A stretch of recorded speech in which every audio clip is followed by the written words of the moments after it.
Hello, everybody. We are live again. This is Scott and Sophia talking about conservative principles. And tonight we're going to have a special guest. He hasn't shown up yet, but that's cool. We're gonna bring on Ajunta Burns and Sophia. How you guys doing tonight? Ajante. Ajante, sorry about that. Just say Ajante AJ. Burns. Put some respect AJ, on it.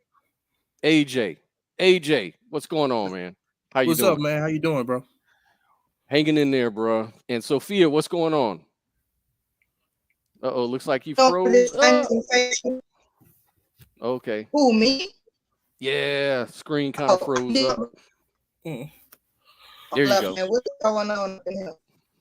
Okay, I can There hear we you go. clear now. Yeah, it's kind of roboting a little bit. But yeah, what we'll do while we're waiting for Dupree to show up, and Dupree is like a Cameroonian. He's an African, and he's an entrepreneur, an actor, artist, has a huge biography, has a a lot of connections here in America. I'm working with the dude personally on some business matters. Really positive person. We were going to talk about what it means to be free in business, as a person, spiritually. What does it mean to be free, right? And that's what we're all about here at, on this channel. We're always trying to push, freedom. And with freedom comes a price called responsibility and accountability for our actions and decisions and things of that nature. That's what we push, regardless, right?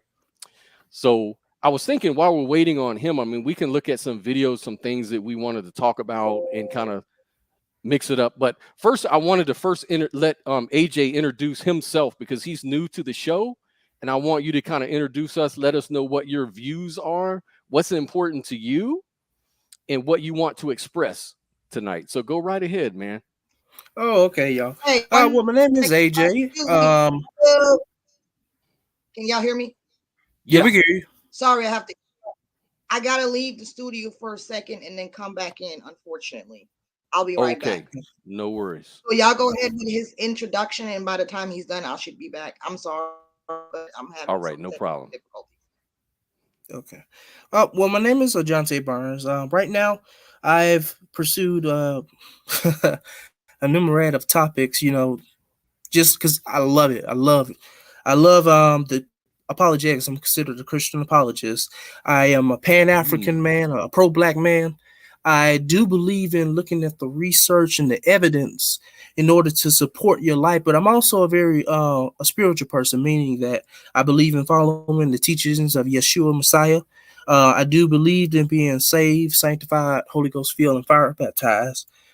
But I think what I really want people to know about me is how passionate I am on the path of truth, putting people down the path of truth. I think being aware of the battle puts you in the place where you can understand how to deal with things. Not being aware of what you're getting into, you'll be down a path of calamity if you don't know your surroundings. So I'm a lover. I am a Christian, a believer, and I hand it back over to you, Scott. Okay, cool. We're gonna bring Sophia back in. She just popped back on. There we go. Can you hear us okay, Sophia? Yeah, sorry about that. Okay, perfect.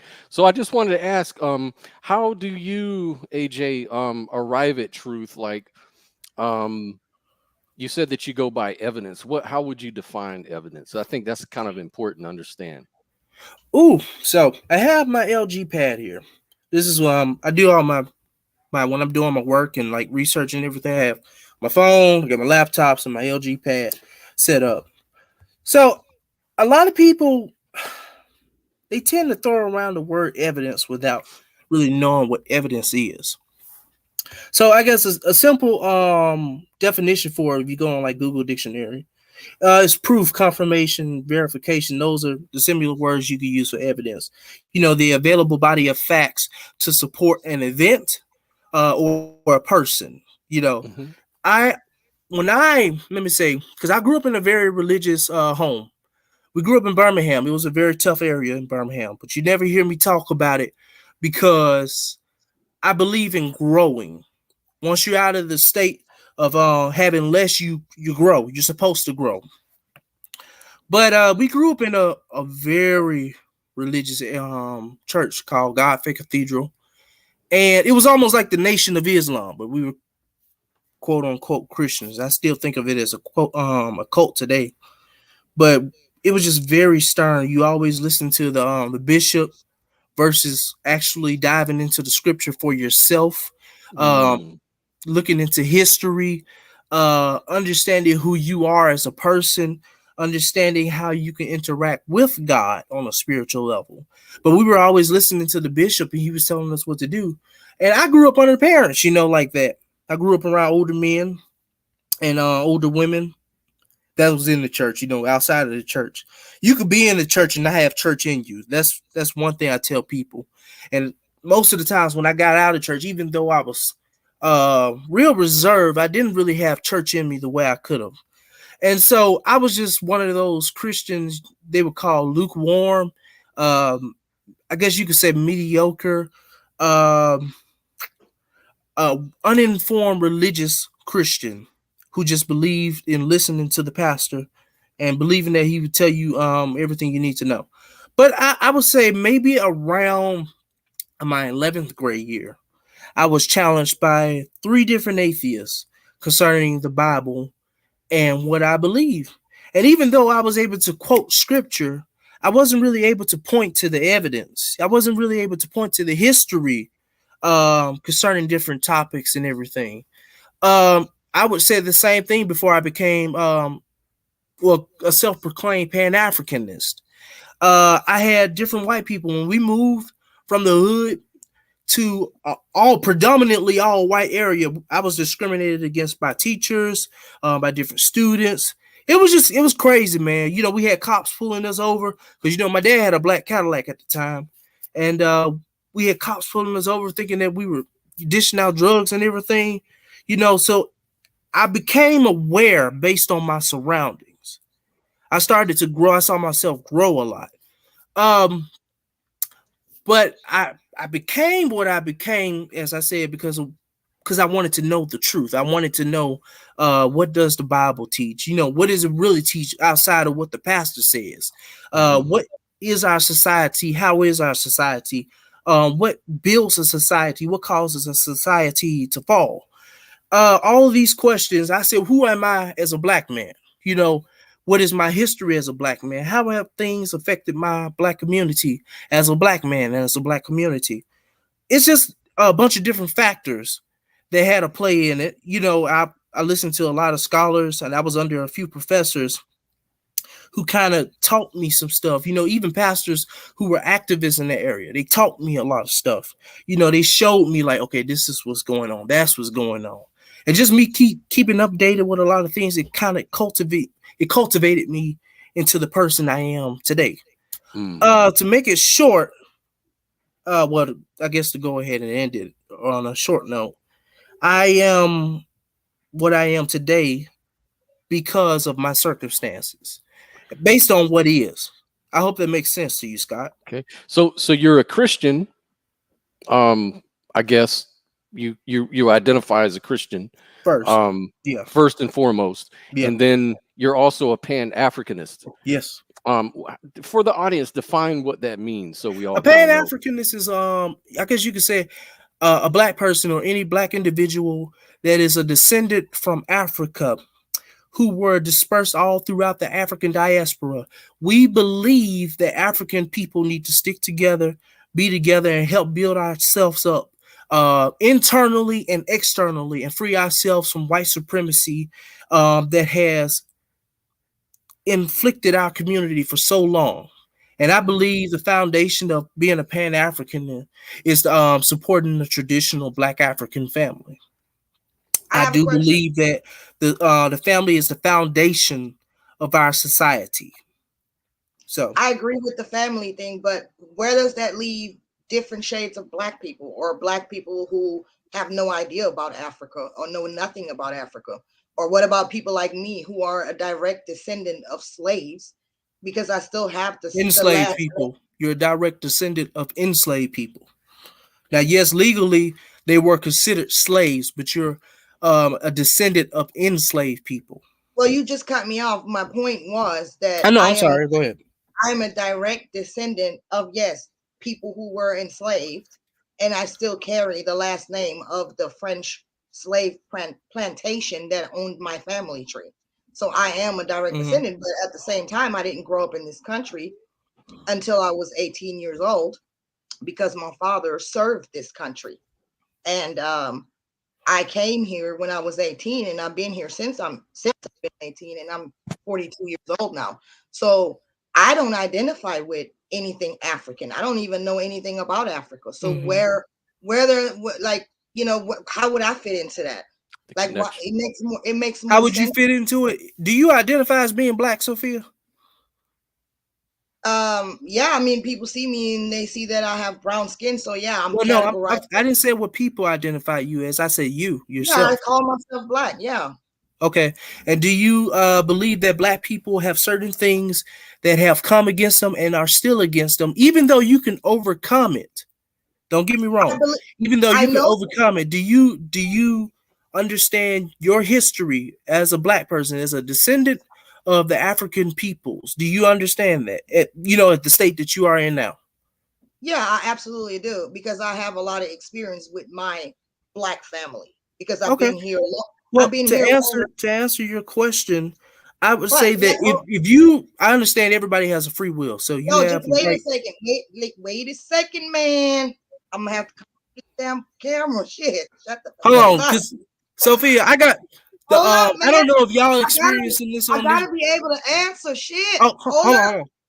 I don't know if y'all experiencing this on your end, but like the words and my pictures come in late. A little late. Yeah, it's a little lag there. Yeah. So it kind of comes off like we're cutting over each other. You know what I'm saying? Yeah. Oh, okay. Because I'm about to snatch your wig off. You ain't gonna snatch my wig, Sophia.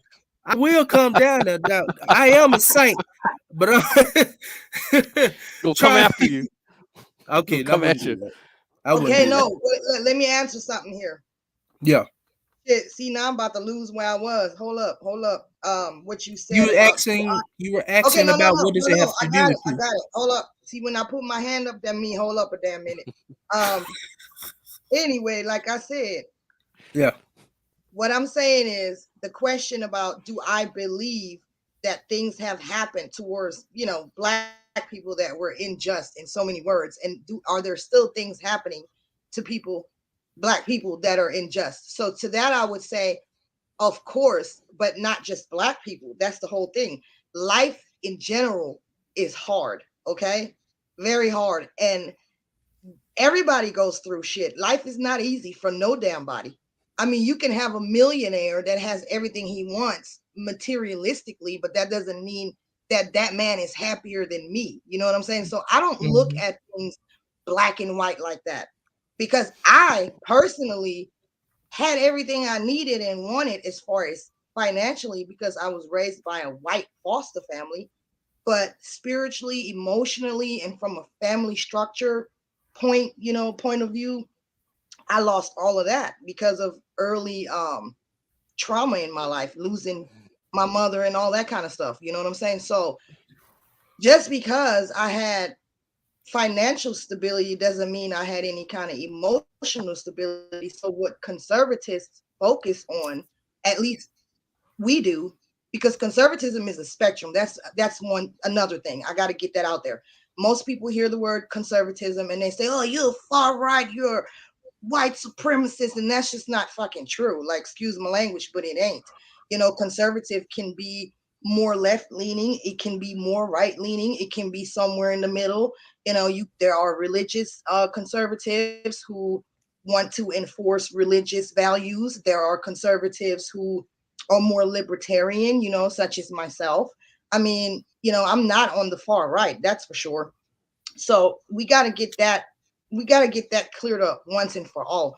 So the type of conservatism that I subscribe to is about empowerment, self-empowerment. What can we do to elevate ourselves out of a lot of the predicaments that we're in, that I feel from my experience of living in some of the worst hoods that you can live in, we do to ourselves, like straight up. And we cannot bypass that. You know what I'm saying? We're bypassing that too much. Even if we got reparations, even if somebody said, okay, we're going to give you all this money, we're going to do all that, what are we going to do with it? We're going to tear the shit up. I would like to enter in and kind of speak on that topic. So I agree with you. When you're going through an event and you're dealing with something, you can't just deal with the internal issue. Can you hear me? Okay, so you can't just deal with the internal issue when you're dealing with the people who are still dealing with a current event. You deal with the internal issues. What can you do internally to fix this community? And then you have to deal with what externally has happened that caused you to be in that state and currently to be in that state. So I understand you. I understand it. I just want to let you know I understand it. I know. I'm kind of elaborating right now. I want to tell you why I understand that, because a lot of times Pan-Africanists and pro-blacks or whatever accuse me of not being able to speak about this because I ain't black enough and shit like that. You know what I mean? So I just want to tell you, and for anybody who might be seeing this, my black family tree was fucked up. All right? There ain't no other way to say it. Unchecked mental illness, learned behavior from slavery that was passed on from generation to generation, and still stuck in that ignorance and still doing that to their own children. Okay. And I suffered a great backlash from that. Okay.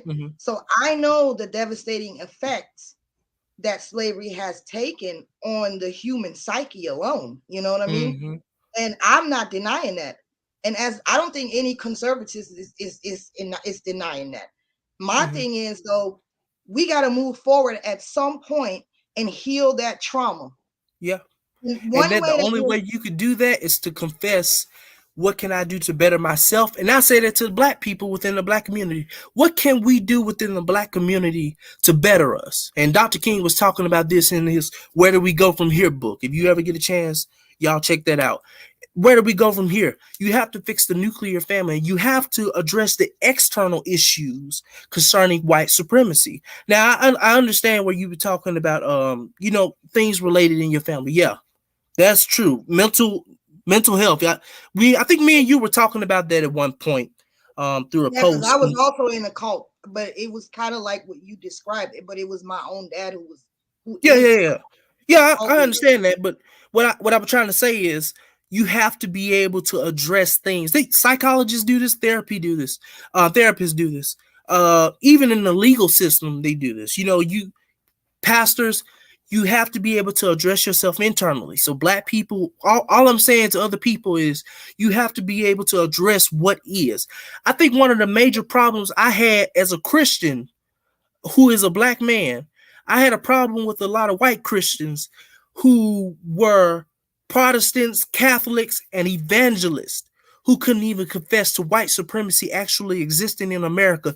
The sad reality I came across was white atheists. Now, you do have some of them who can come out to be very bigoted and uninformed about the state of America, but you had more white atheists that I've encountered who were able to admit that, yeah, white supremacy is actually a thing. This happens. Racism is an actual thing. It has affected the black community. That's a good question. So what do you mean white supremacy is a white thing? Supremacy is more so the laws and the benefits of the laws that were put in place to benefit white people and the white society. So you could say a lot of the Jim Crow laws and the after effects of what happened through Jim Crow, a lot of the tactics they used against breaking the black family by taking the father out of the household. All of these things were white supremacist tactics from white supremacy that affected the black people. Now, you do know that the welfare state is the number one powerful tool used to do exactly that, right? Explain that a little more. So the welfare state. To prove that, like, you know, to prove that even before the civil rights movement, Black people were more successful. They started embracing education, becoming more educated. And so one thing that irks me about this whole type of rhetoric is, you got to understand, Black people were 100% illiterate. And they went from 100% illiteracy to 50% being literate. And then from that all the way up to now, you got a lot of Black people who are more literate than a lot of poor whites. Take the Appalachians, in the Appalachians, take them for example. This is a community of people, of whites, right, who are extremely, extremely poor. They are so poor that they have let me look at the numbers. Hold up, I got it written down. While you're doing that, I'm going to address him concerning welfare. Yes, that has affected the Black community. I've noticed that a lot. I want to say it was after feminism. I don't know if you all are into feminism. I'm okay with the version of feminism.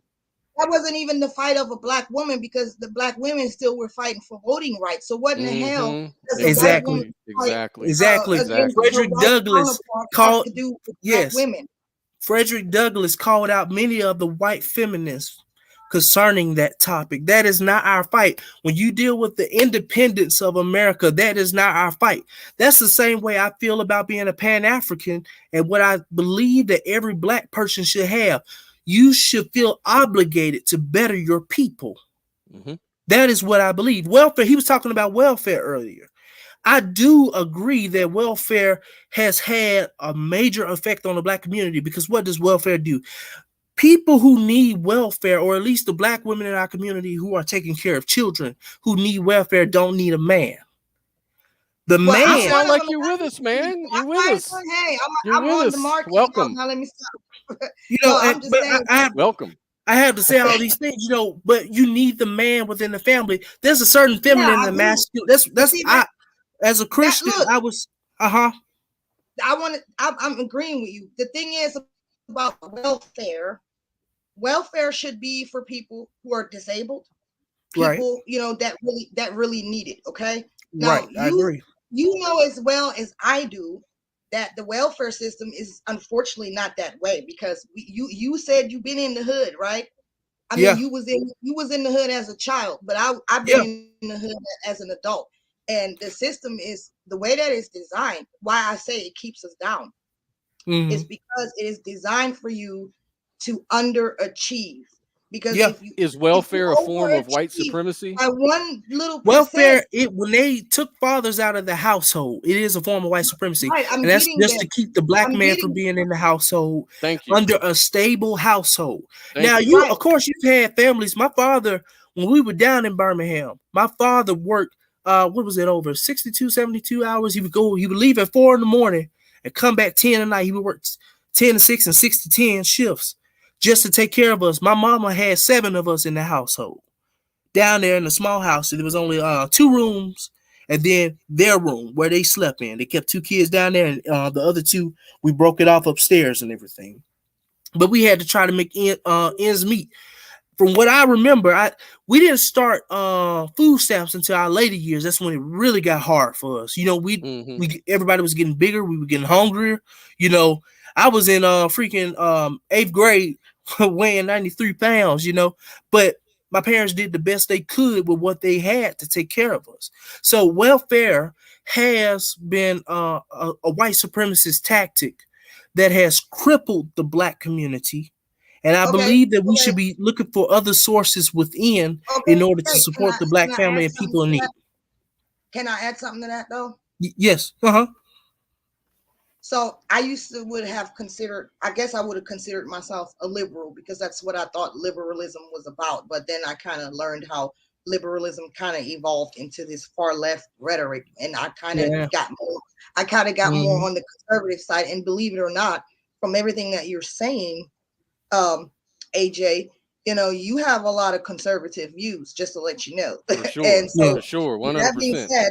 With that being said, that's kind of how we see things too.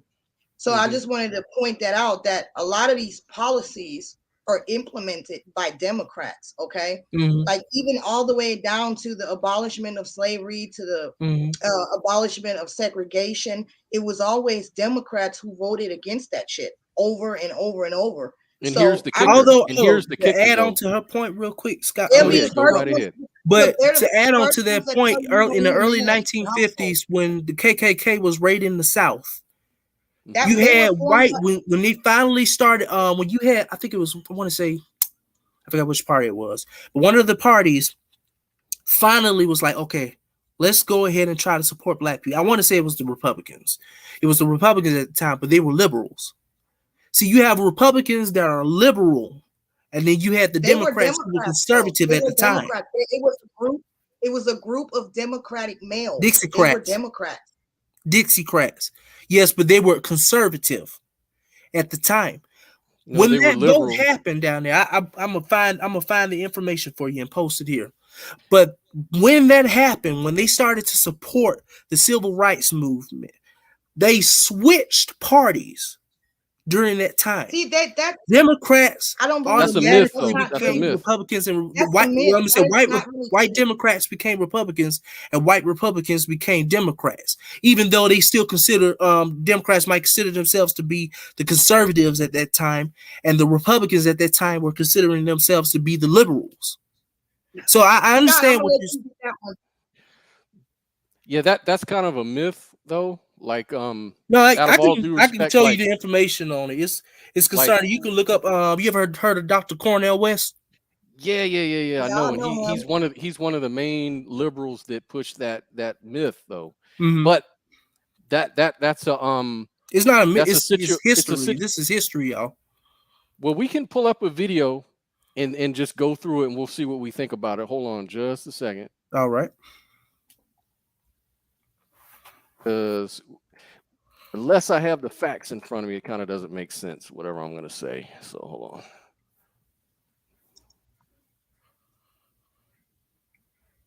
on. See, while he's looking for that, my whole thing is the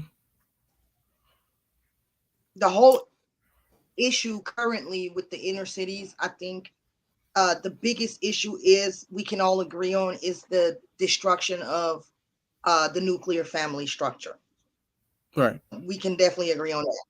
So I think that that's where it needs to start, that we have to put the men back in the homes. And with this whole trans agenda and all that kind of stuff, like, I don't care who wants to be trans. I don't care who's homosexual. That's not the point.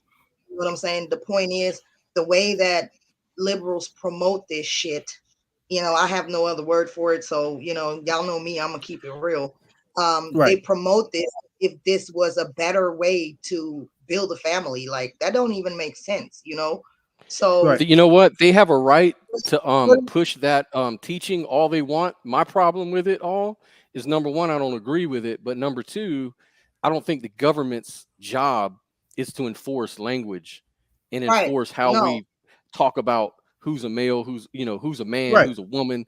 That's sacred to us. Like, just like a transgender man, it's sacred to him to call himself a man now, right? Yeah. It's sacred for him, and he wants you to call him a man, even though he's really a girl, right? Yeah. And it's because it's sacred to him. But just like it's sacred to him, it's sacred to me to be aligned with the facts of biology and science. I agree. It's not for the government to tell me how I should think about science and biology. Like, if he wants to identify as a fucking turtle, I could give a shit less. Right. Look, this is when you start inflicting your worldview. It's when you start inflicting your worldview on other people, and you want them to identify you as something that is not factual. Yeah, go ahead, Sophia. I'm sorry, Sophia. Go ahead. I was gonna say, like, a lot of y'all are so opposed to Thomas Sowell, and that's exactly what he brings up. You know, how these the woke who feel like they're ordained by, I don't know, some god or whatever. I don't know what makes them think they're ordained, that they have the special information to tell Black people how to live. They are in control of the school curriculums. They're forcing this into public schooling. You know, kids are being exposed to all this stuff. And how is that helping them further to further their education, learning about gender identity. You know what I'm saying? How is that helping them? Shouldn't we be teaching them how to become politically savvy, business savvy, all this other good stuff that they need so that they can be more than worker ants when they leave fucking high school? You know what I'm saying? So to add I on to agree. what you were saying, if I you don't agree mind. with it. I agree that the education system has problems when it comes to public schools, but who's controlling that? You need to look at that. That's Democrats doing that shit. So that lets me know that the Democrats are not interested in Black people having a strong nuclear family. They want us to be feminists. They want us to say, I don't need no fucking man. And dysfunctional. They want us to marry the government. And I am one of those people who don't have a man because of that. So I'm an angry Black woman when it comes to that, because honestly, this behavior in men in the Black community is being encouraged by Democrats. You know what I'm saying? It's being encouraged. So and look, I'm like, before you answer, AJ, I'm not. Okay. Before you answer her, I just want to let you know I have that video up about the myths of the shift. And it's a very brief video. So after you get done, I'm gonna play it, okay? Okay. And I'll go ahead and play it now if you want. So is that Prager University? Yeah. Okay. See, Prager University, I've watched some of their content as well. I have a problem with Prager University. But go ahead and play the video. Okay. So I'll play it and then we'll talk about it. Hold on just a second. All right. Once upon a time, every student of history, and that meant pretty much everyone with a high school education, knew this. The Democratic Party was the party of slavery and Jim Crow, and the Republican Party was the party of emancipation and racial integration. Democrats were the Confederacy, and Republicans were the Union. Jim Crow Democrats were dominant in the South, and socially tolerant Republicans were dominant in the North. But then, in the 1960s and 70s, everything supposedly flipped. Suddenly, the Republicans became the racists, and the Democrats became the champions of civil rights. Fabricated by left-leaning academic elites and journalists, the story went like this. Republicans couldn't win a national election by appealing to the better nature of the country. They could only win by appealing to the worst. Attributed to Richard Nixon, the media's all-purpose bad guy, this came to be known as the Southern strategy. It was very simple. Win elections by winning the South. And to win the South, appeal to racists. So the Republicans, the party of Lincoln, were to now be labeled the party of rednecks.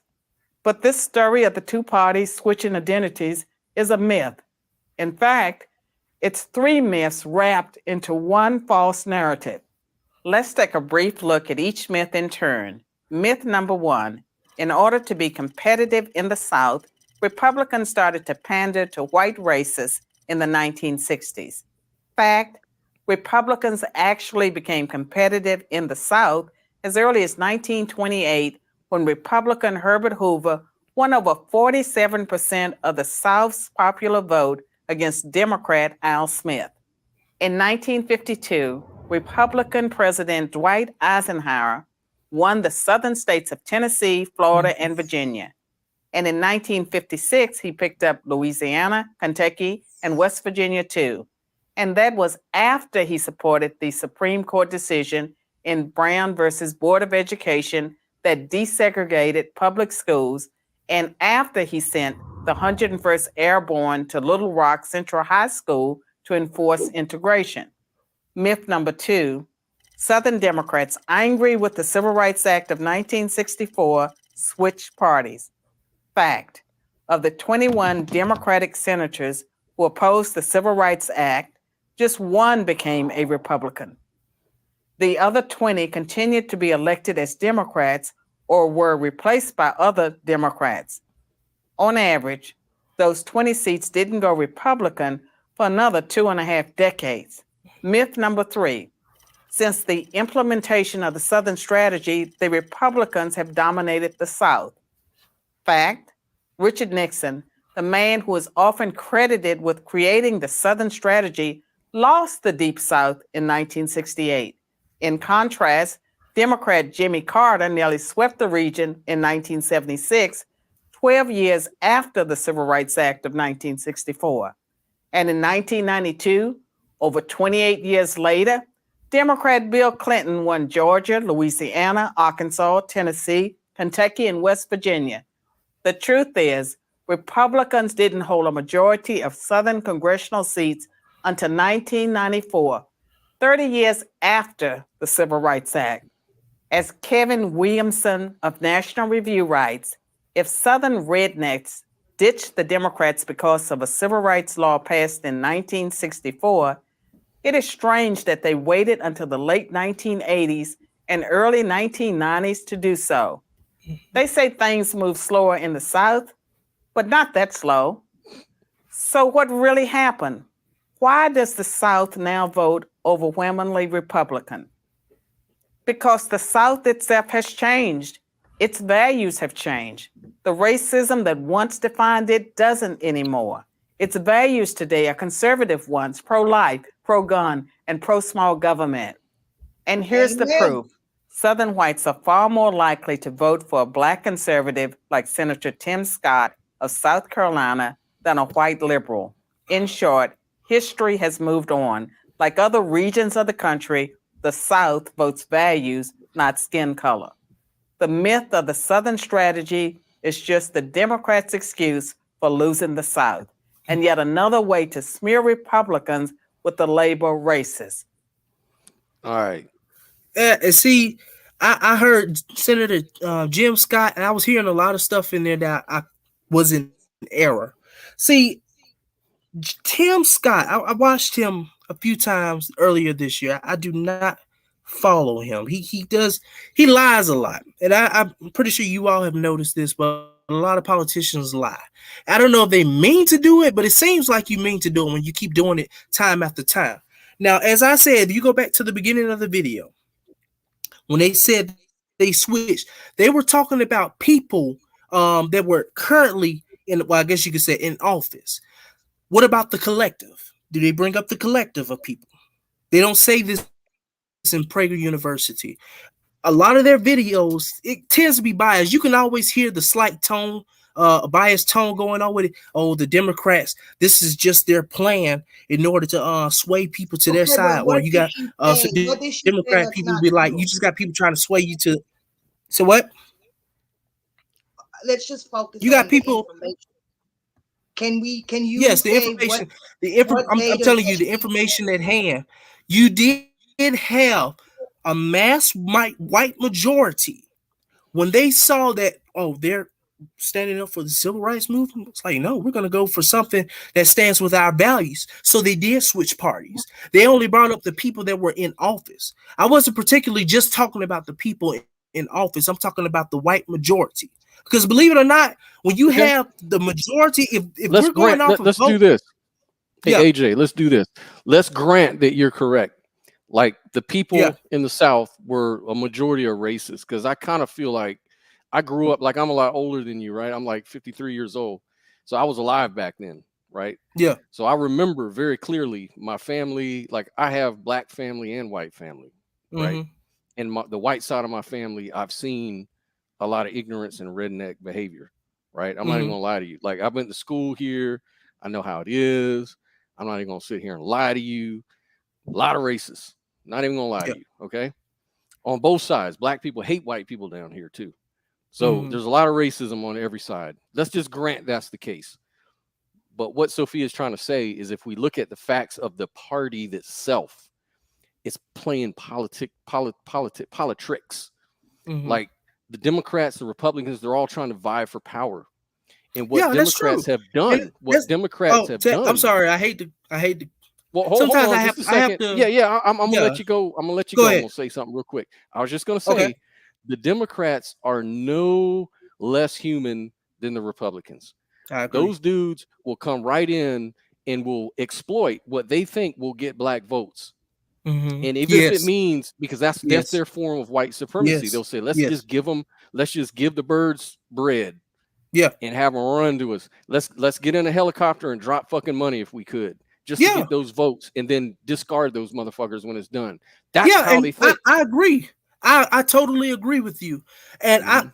I always try to tell people all the time, I'm not a Democrat, I'm not a Republican. Don't call me that. You know, I'm not a liberal, not a conservative. I am a pro-black Pan-African man. I'm about my community.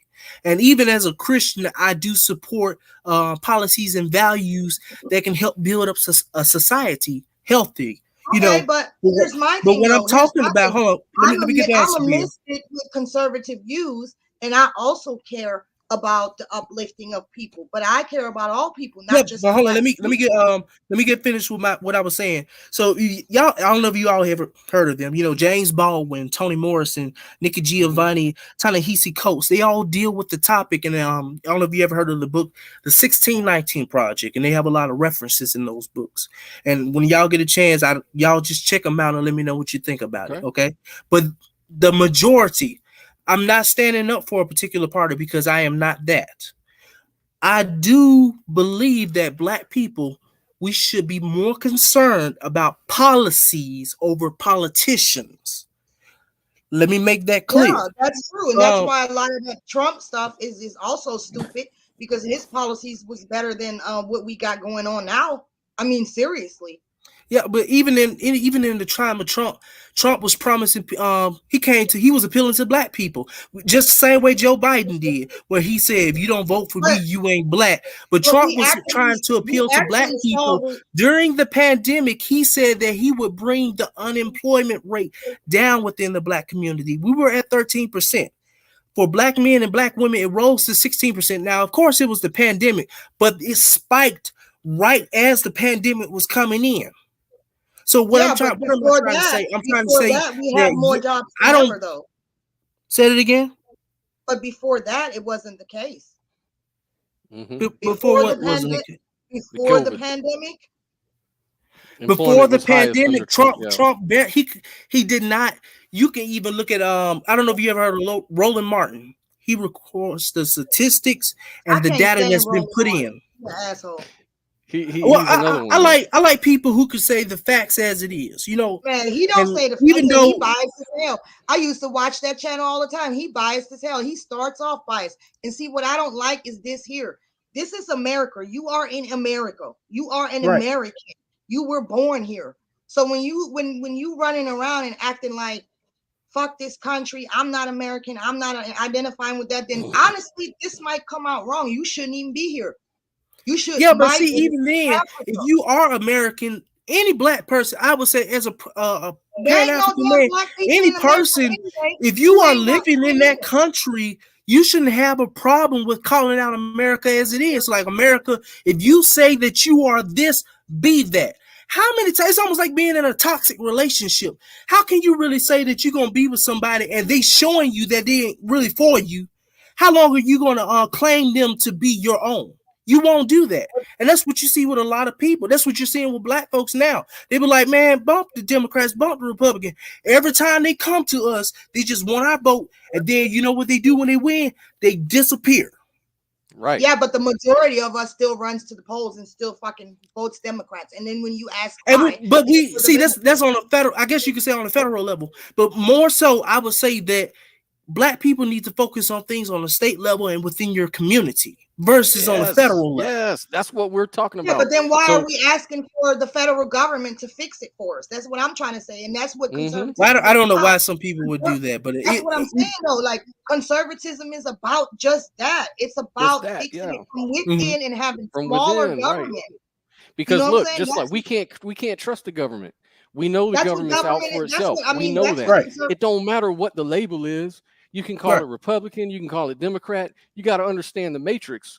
The matrix wants to have you plugged in where you're following the narratives, man. And the narratives are, we're the good guys and we're the bad guys. Bad guys, right. And we want the bad guys on our side because they know they can divide people. Right. And as long as they have division, they can always have a place at the table because they'll say, look, you don't like what them Democrats are doing. You don't like them Black people. Right. Over here, man. Yes. Oh, you don't like them white people. What they doing? Come on over here, man. So they have that little How pocket. are they doing that? How are they doing it. that? By swaying us to different parties. The NAACP in the early 1900s, they told black people not to be involved in being a Democrat or a Republican. Now, yes, they do. And you have to, in a certain degree, you do have to be involved in politics because it affects your community concerning the trash, concerning things being cleaned up in your community, funding being put into the community, education, you know. Y'all ain't letting me say shit, man. I'm sorry, Sophia. As I said, the feed sometimes it cuts. No, I'm not trying to cut you off. Am I lagging really bad or something? Like, I agree with that. First of all, everything is motherfucking politics. First the fuck of all, let's get that straight. You cannot say I refuse to be politically savvy because I ain't into politics. Well, then you're a stupid asshole, and there ain't no other way to say it because everything is political. Everything. That is just the reality of it. Because a lot of people are spewing political rhetoric and don't even know that it's political. You know what I'm saying? Yeah. So if you're not understanding that the shit you're talking is political and it's left-leaning or right-leaning or whatever, you're supporting one or the other party with the shit you're talking. So you need to know. So you need to know. Add on to that real quick while it's on my mind. What I was saying earlier about them switching parties, I do that so that people will know based on the information and based on the facts. Don't try to just support one party thinking that, oh, this party is innocent while the other one isn't. I'm saying they switch, but they still, you can even go through history. Malcolm X talked about this. He said the worst thing for the black community is the white liberal. And he even put the white conservative in there as well. Now, I'm saying concerning focus on the policies and not the politicians. I hope you understand what I'm saying. I'm not disagreeing with you. I'm just kind of adding on to what you're saying. I have to say it, why you're saying it. That way, I don't come out of somewhere and just say it. It's why you say that? I'm just throwing that in there, Sophia, so that way you can kind of stack up on top of it. I'm not supporting one party. I don't believe in that. I believe in looking at your we agree. So basically, we agree on all of that. So that's progress. I think we're good on that. I think the other thing, though, we need to do is go back to square one when Sophia brought up about Thomas Sowell, and I think that was the point of contention that started the whole conversation to begin with. So I've got the video pulled up. If you guys want to go ahead and check that out. Go ahead. I just want to ask one thing, because earlier I was talking about that and I got cut off about that. When I brought up the community in Appalachia, I wanted to ask you, what do you think is holding that community back? Or what do you think, why is that community so poor? And why do they have 10% less of a survival rate or a life expectancy than the rest of the people around them? And this is an all-white community. Why is that? Could it be because what are the resources that are being produced in that community? I don't really know, so I can't really go into that, but I can tell you they have a lot of stuff going on that's cultural. You know what I'm saying? For instance, the practice of incest and stuff like that. So do you think at all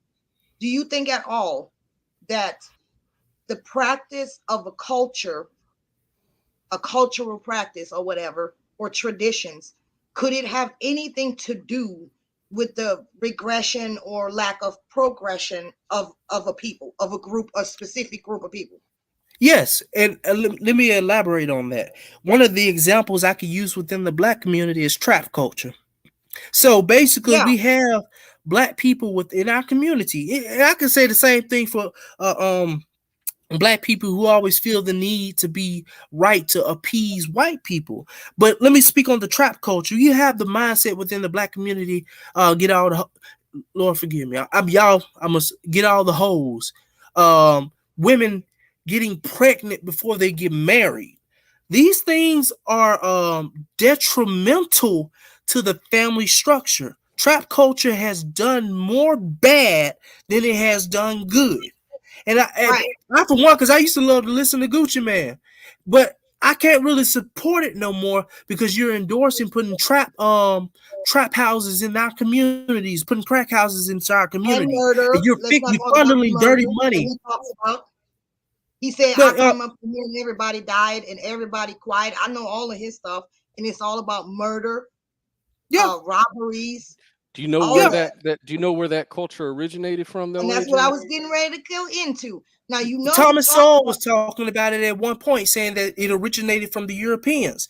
They had a tough culture he like said that. it's But see, actually a from lot of it's yeah, from but let me from the stack up on British. top of that real quick. He was talking about that. I didn't say that Thomas Sowell, everything he said was wrong. What I said was concerning issues that have happened to the Black community. Thomas Sowell does not talk out on it. That He's ain't had true. other That ain't true, his but yes he is. I don't know. I thought I said, He's had other Black historians to call him out on it look, because of the way he I presents just his watched the information. video. I do agree with Thomas Sowell concerning that. Yeah, there we have adopted certain things within the Black community that has been detrimental to us. I do believe that Black people we should hold ourselves accountable and reject those certain type of things. But concerning Thomas Sowell calling out things concerning white supremacy and what it has done to us and how it has affected us, Thomas does not do that. That ain't true, though. That's not true. And I was just watching a video earlier where he literally said, quote, nobody can deny what happened to Black people. He literally said that out of his fucking mouth. I didn't say it happened. I didn't say I said happening. Right now, let me ask you this. Hold up. Let me ask you this. Does every community have a fucking library? Yes, it does. So does everybody have access to books? Yes, it does. Okay. So this is the age of information. We got internet, we got cell phones. Tell me one teenager, even in the Black community, that ain't got a damn cell phone. But see, you have to push the severity of understanding what they need to be doing. When I was a teenager, hell, I didn't want to read no books. But concerning whoever you are around, your mentors. Your mentors are the ones who are supposed to point you and say, okay, this is what you should be focused on. Look, if we don't have any mentors in our communities, then how the fuck is that anybody's fault but those of us who could be mentors in our community? Because they grew up in the same. It's a cycle. It is a cycle, Sophia. No. Yes, it is. Look, if I get out the hood and I make it and I choose to never look back and not give back to my community or try to be a mentor to my community, then I made that decision. Period. Is that right or wrong? I'm saying it's wrong.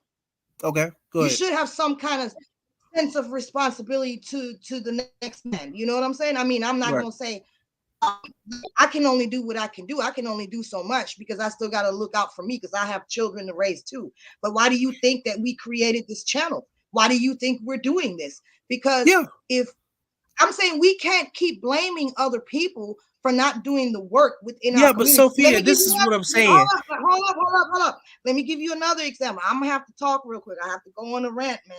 So in Chicago, where I live for a long time, you know what I'm saying? I done got shot at. I had my car shot up. I mean, you could just be an innocent bystander, and the motherfuckers act like animals. There's just no other fucking way to describe it. It's subhuman behavior. Okay. So here's my thing. There are women and men out there that are activists who are screaming from the top of their lungs, who are organizing events, who are saying, when are we going to stop this shit in our community? When are we going to stop this whole bullshit about, oh, if you snitch, you get stitches. Our children are dying. Our kids are being shot up. But y'all running around talking about Black Lives Matter because some dude who was acting a fool got pulled over by the police and ended up getting shot. But nobody that screams Black Lives Matters is right here hearing us about what's going on in these communities.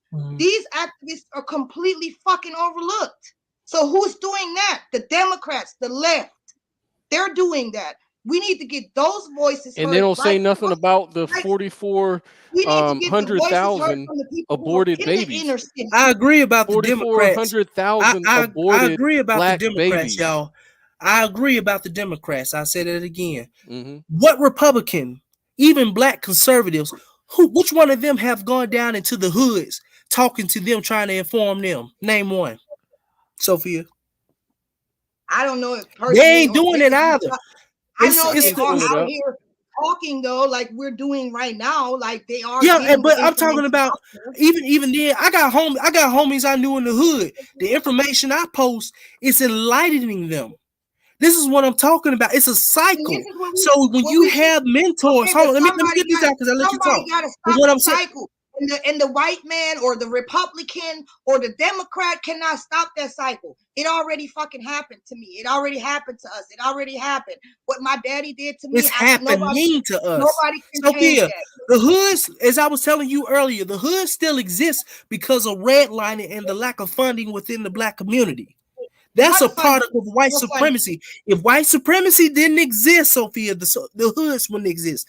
Birmingham wouldn't be the case in what it was, ranking in the top 5 of being the most dangerous state. I'm not saying that. I understand. Let me explain what I'm trying to say, Sophia. I'm not saying I understand what you're saying.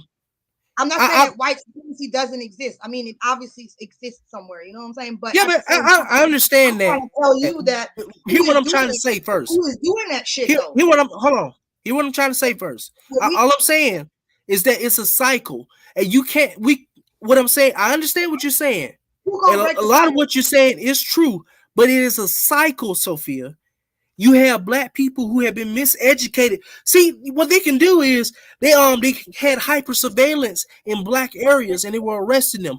Okay, so you can arrest us and keep an eye on us concerning things, but you can't implement putting more money into the community to fund educational systems and programs in order to get black kids up out of the neighborhoods, the hoods that you started. You see what I'm saying? It's a cycle, but AJ, and they haven't fixed the cycle yet. To go back, because we jumped so far ahead. I'm sorry. Back, you had asked something. You had asked a good question. You had asked a really good question. You had said what kind of black Republicans or conservatives are actually in the hood doing stuff, right? Yeah. Well, I will tell you that most of them, and this goes with liberal activists too, but it also pertains to conservative activists. They're unnamed people that the media never pays attention to. Number one, Mm-hmm. but there are some. But the great thing about social media is now everyone's got a platform. So what I want to do. Have you ever heard of the legendary Black Redneck? I have not. All right. So this is a dude that goes into hoods and talks to black people about conservative principles. That's one. Look him up. I've got him pulled up on the video. I just don't know if we want to go in the weeds on stuff. Yeah, just go back. I just want to go back. But you can look it up. But there's more. Like here in Florida, there's a group of black people, a whole gang of black people right here in my town. And they're called not BLM, they're called BGM, Black Guns Matter. Mm-hmm. And what they do is they enforce black people. They try to teach people gun safety, how to use guns. They go to kids and they teach them how to shoot. And they also talk to kids about self-reliance.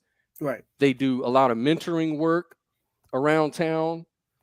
And they're all very peaceful. Now, there's some rednecks that don't like them when they come out, and blah, blah, blah. That's going to be true. But they don't give a shit about all that. They're like, they have affiliations with white people. Mm-hmm. And most conservative white people, they get a lot of help and they got a website and all that. Mm-hmm. So there are a lot of conservative activists in the hood everywhere in this country that do stuff. And I'm just like, you've got the liberals that go out and do their protest and fucking riot and all that shit. Okay. Yeah. But there's also a lot of positive stuff going on both sides as well. That's all I really wanted to say on that. But the other thing too, do you think it's a good time to go into the Thomas Sowell thing since we're on the subject? Yeah. We can do that. So I'll go ahead and share that video. Like one more thing. That's just my main issue, AJ, with what I can't stand about liberals is the shit that they focus on turns us into victims. And I'm tired of seeing myself as a victim. You know what I'm saying? I'm not a fucking victim. Yeah, you're not. I understand. We are powerful, just like anybody else can be. You know what I'm saying? We have to believe that. And so conservatism is about that. You know what I'm saying? Yeah, everybody has obstacles in life and we have obstacles, but at the same time, we can't keep playing victim either. Because at the same time, I understand if you're always told a certain thing, this is the effectiveness of it. If you're always told, look, you are black, that means you're going to be lucky to freaking survive out here. That's what I was told. You got to watch out for the cops. You got to watch out for the man. You got to watch out for your brother who might rob you. You, as a black man, you're cursed. Yeah, And see, and you I get agree. that taught in your But head long enough. You I'm get pretty sure taught that day in and day every out. black What do you person who think's did gonna grow happen? up in the hood and who had aware parents have always had the talk. The And the talk, talk right? is just to aware them of their surroundings. And it did say, this is what is going on in our community right now. I still wouldn't come out there with holding a gun in my hand like some of the white folks do out here around a police officer, because they will see you as a threat. A I lot give of my us, son the talk. My it's son is not black. playing victimhood. Yeah, but It's why, though? awareing you of. Why? Hold on, Sevilla. Hold on, baby. I'm What just we're saying, doing why? is Why are awareing you you of your as a threat? surroundings.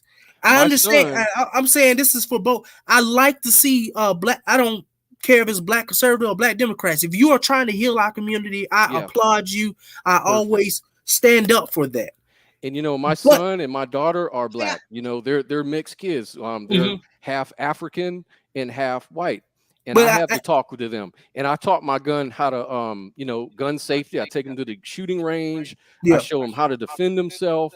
And I teach my son, when you grow up, you don't have to wait for the cops to come take care of your issue. yeah. If you have a I problem, you had have a every lady right to I used defend to work yourself. for, Scott.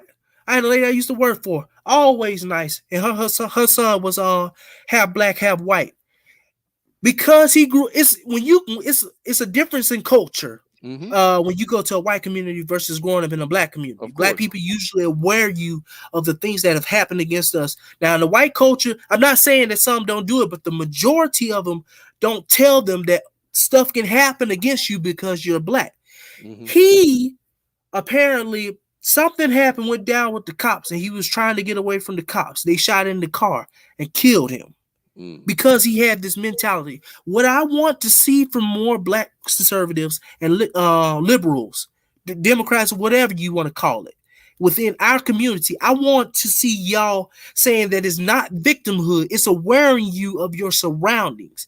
Yes, you have things coming against you as a black individual, but you can overcome it if you do this, and that. That's just awareing them of the battle. It's not playing victim. We talk All about right. that all the time. One That's right. one more thing here. One more thing. Anyway. Y'all don't hear me unless I put my big ass hand up, man. I'm sorry, Sophia. Go ahead. Like I'm sorry. Overpowered by you motherfuckers. Now let me stop. Anyway, so I'm gonna give you a good little story, and then we can go into the video. So you know, I'm mixed, right? I'm a little bit of everything. I'm French, Creole, and we got Haitian, Native American, mostly on my dad's side, and then on my mom's side, it's Spaniard and German, right? Anyway, my children are also mixed because you know we're just a whole mixed breed little family. But my kids had like zero concept of racism. Okay. Now my daughter's dad, he's a Native American, but he looks white. You know, he looks Hispanic, I want to say, but white, right? He identifies as Caucasian. And so one day we were barbecuing and we were out at the lake, and I was like, okay, everybody hold their hand out. And so we all held our hand out like this, you know, like, I don't know if y'all can see it. Anyway, and I asked my children, what difference do y'all notice?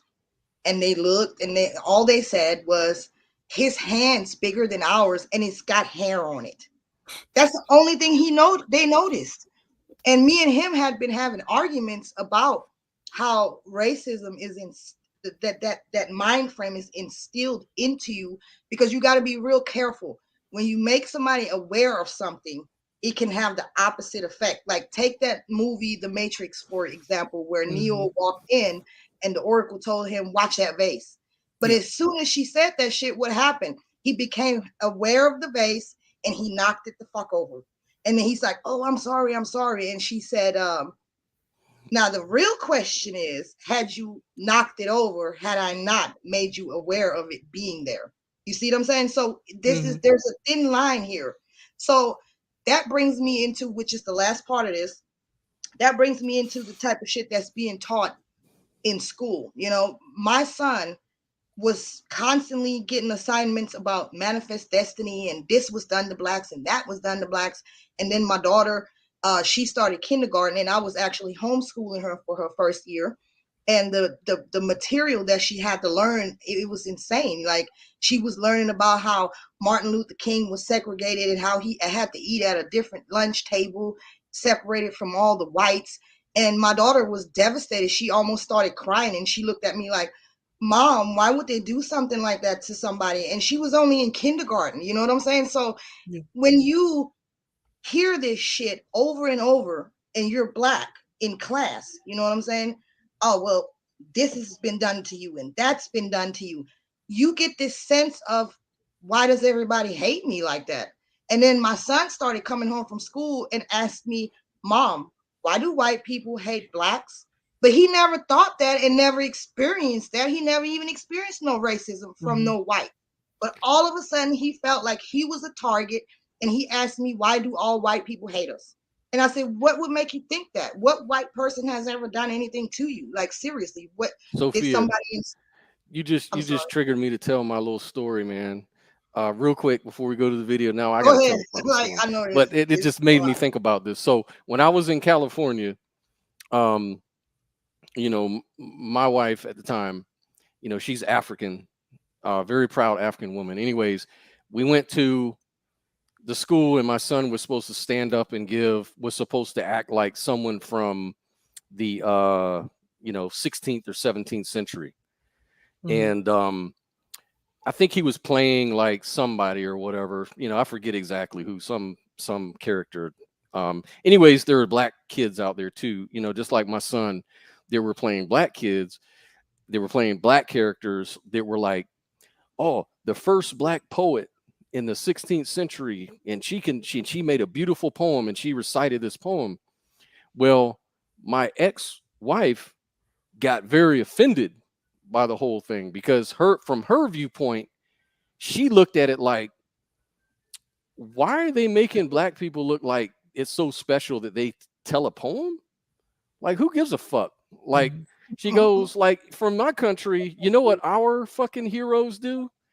Our queens and shit, they fucking conquer nations and they fucking start building up societies like thousands of years ago. And this is what our people do.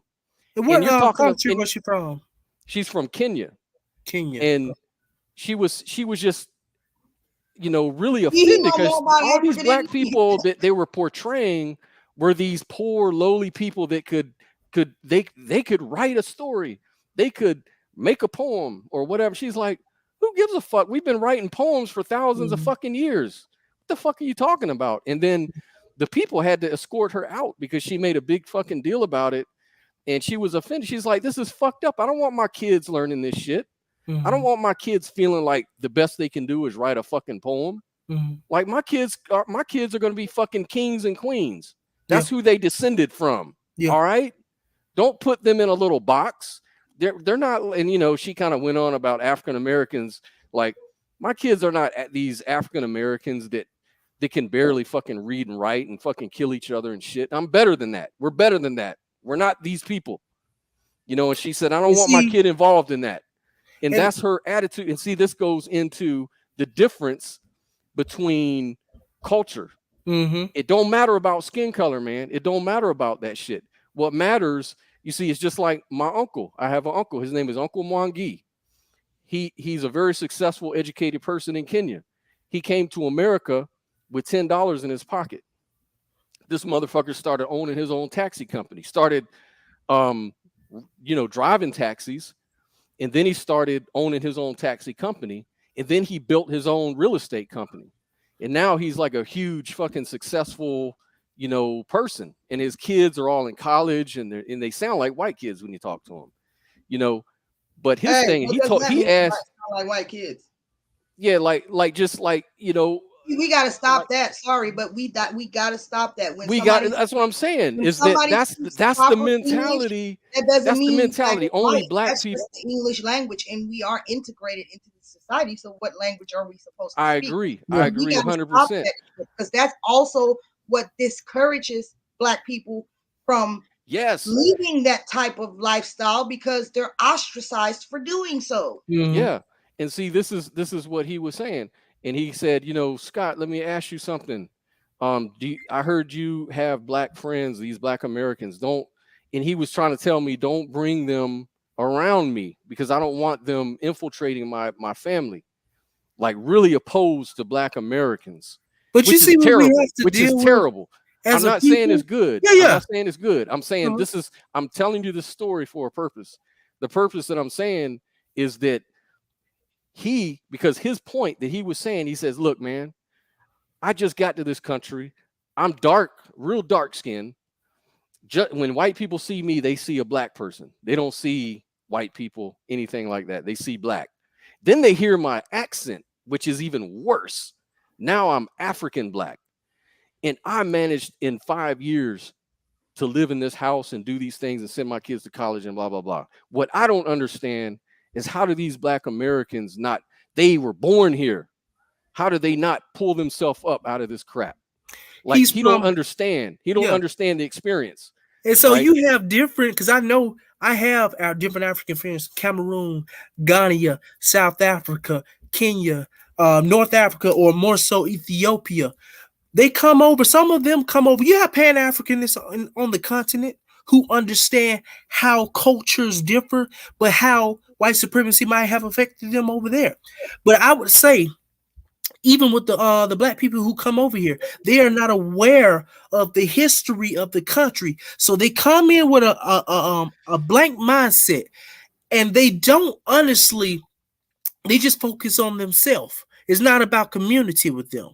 Exactly. That's my point. So could black people, could we clear out the experience, and could we leave that baggage alone and do like the Africans do and succeed by not letting that mental slavery hold us back? You can, but you still have to be aware. See, you have so many, bro, you got a lot of African Americans here who are balling, who are well off, but they understand their surroundings. What my problem is, and many Pan-Africanists have had a problem with other black people, especially the ones who come over here. You might have not had it like we had it over here. And yes, the cultures differ, but you might have not had a cop rolling down on your block, discriminated against you. You might have not had the education like we had over here. So you get conditioned differently in certain areas. So he might just be going blind. He was like, okay, they're doing this. And he has a preconceived notion. This is another thing that goes on in the black community. It's called colorism. And so I knew another Kenyan guy, not Kenya. He wasn't from Kenya. I want to say he was from Nigeria. He was from Nigeria, taxi driver. I used to take taxis to go to college. And he would always say, oh, yes, this and that. And he was talking about, I was talking to this Ghanaian chick at the time. And we ended up breaking up after a point, because I feel like she was very rambunctious about some things. And he was telling me, he said, marry her, marry the Ghanaian girl. If I had married her, bro, I would have been in hell right now. But see, that's the thing. I noticed it within our country and outside of our country. You have black people who are not aware of who they are as a people. You have black people, black women and black men who act a certain way that they're not supposed to be acting as African peoples. She was over there acting like she was ghetto and everything. She's from Ghana, Accra, Ghana. You see what I'm saying? You got people here in the continent, in America, who act that same way. So I think it's very imperative. Now, I don't see nothing wrong with coming with the mindset, because I always call myself king. I said, don't call me, excuse my language. I don't know if it'll mess up the algorithm. Nigga. I'm like, don't call me addressing me as nigga. I am king. You call me as king. You call me as a child of God, son of the Most High Yahweh. But you have Africans, they have to see, they can't even, a lot of the countries over there, I forgot, I want to say it was Haiti and another country. Kenya was having problems at the time during the pandemic concerning different issues, and they were trying to keep them from coming over there. It's like, no, you're not finna experiment on us, with these new vaccines that's been causing people's blood clots and different things. But some of them come over here with the mindset, bro. What we call it is a coon mindset, meaning that they don't see the system as we see the system, or some was quote unquote woke. They don't see the system as we see the system. I could very well go to a different country. You know, like if I go to Rwanda, where some of the government is corrupt there, and I can go over there. I'm like, I have opportunity. I'm coming from America, right? And I have all my assets set up. I can build me a house. I can set up a few businesses. But the people in Rwanda can look at their government and say, like, no, they don't care about us. They do this and that to us. They don't fund resources to us as a country, but you take from us in the agricultural world. And that's the main thing. They are not aware of the history of our country and how it came to be. They're not aware of the history of their country. Did you know a lot of the African countries, actually, they were supposed to be more well off due to a lot of the empires that existed during the 15th century, going on back into the 13th century. You had the Ghanaian Empire. You had an empire in Cameroon. A lot of these areas, I'm pretty sure you heard of the Dahomey people. A lot of these areas, they were supposed to be more well off. But because of what they did, when making impacts with the Europeans and the Portuguese and the British and the French in certain areas, it caused their values to go down, because when they didn't do what they wanted them to do, they pulled sources from them. They didn't know how to take those sources from their own land. Well, there's corruption too.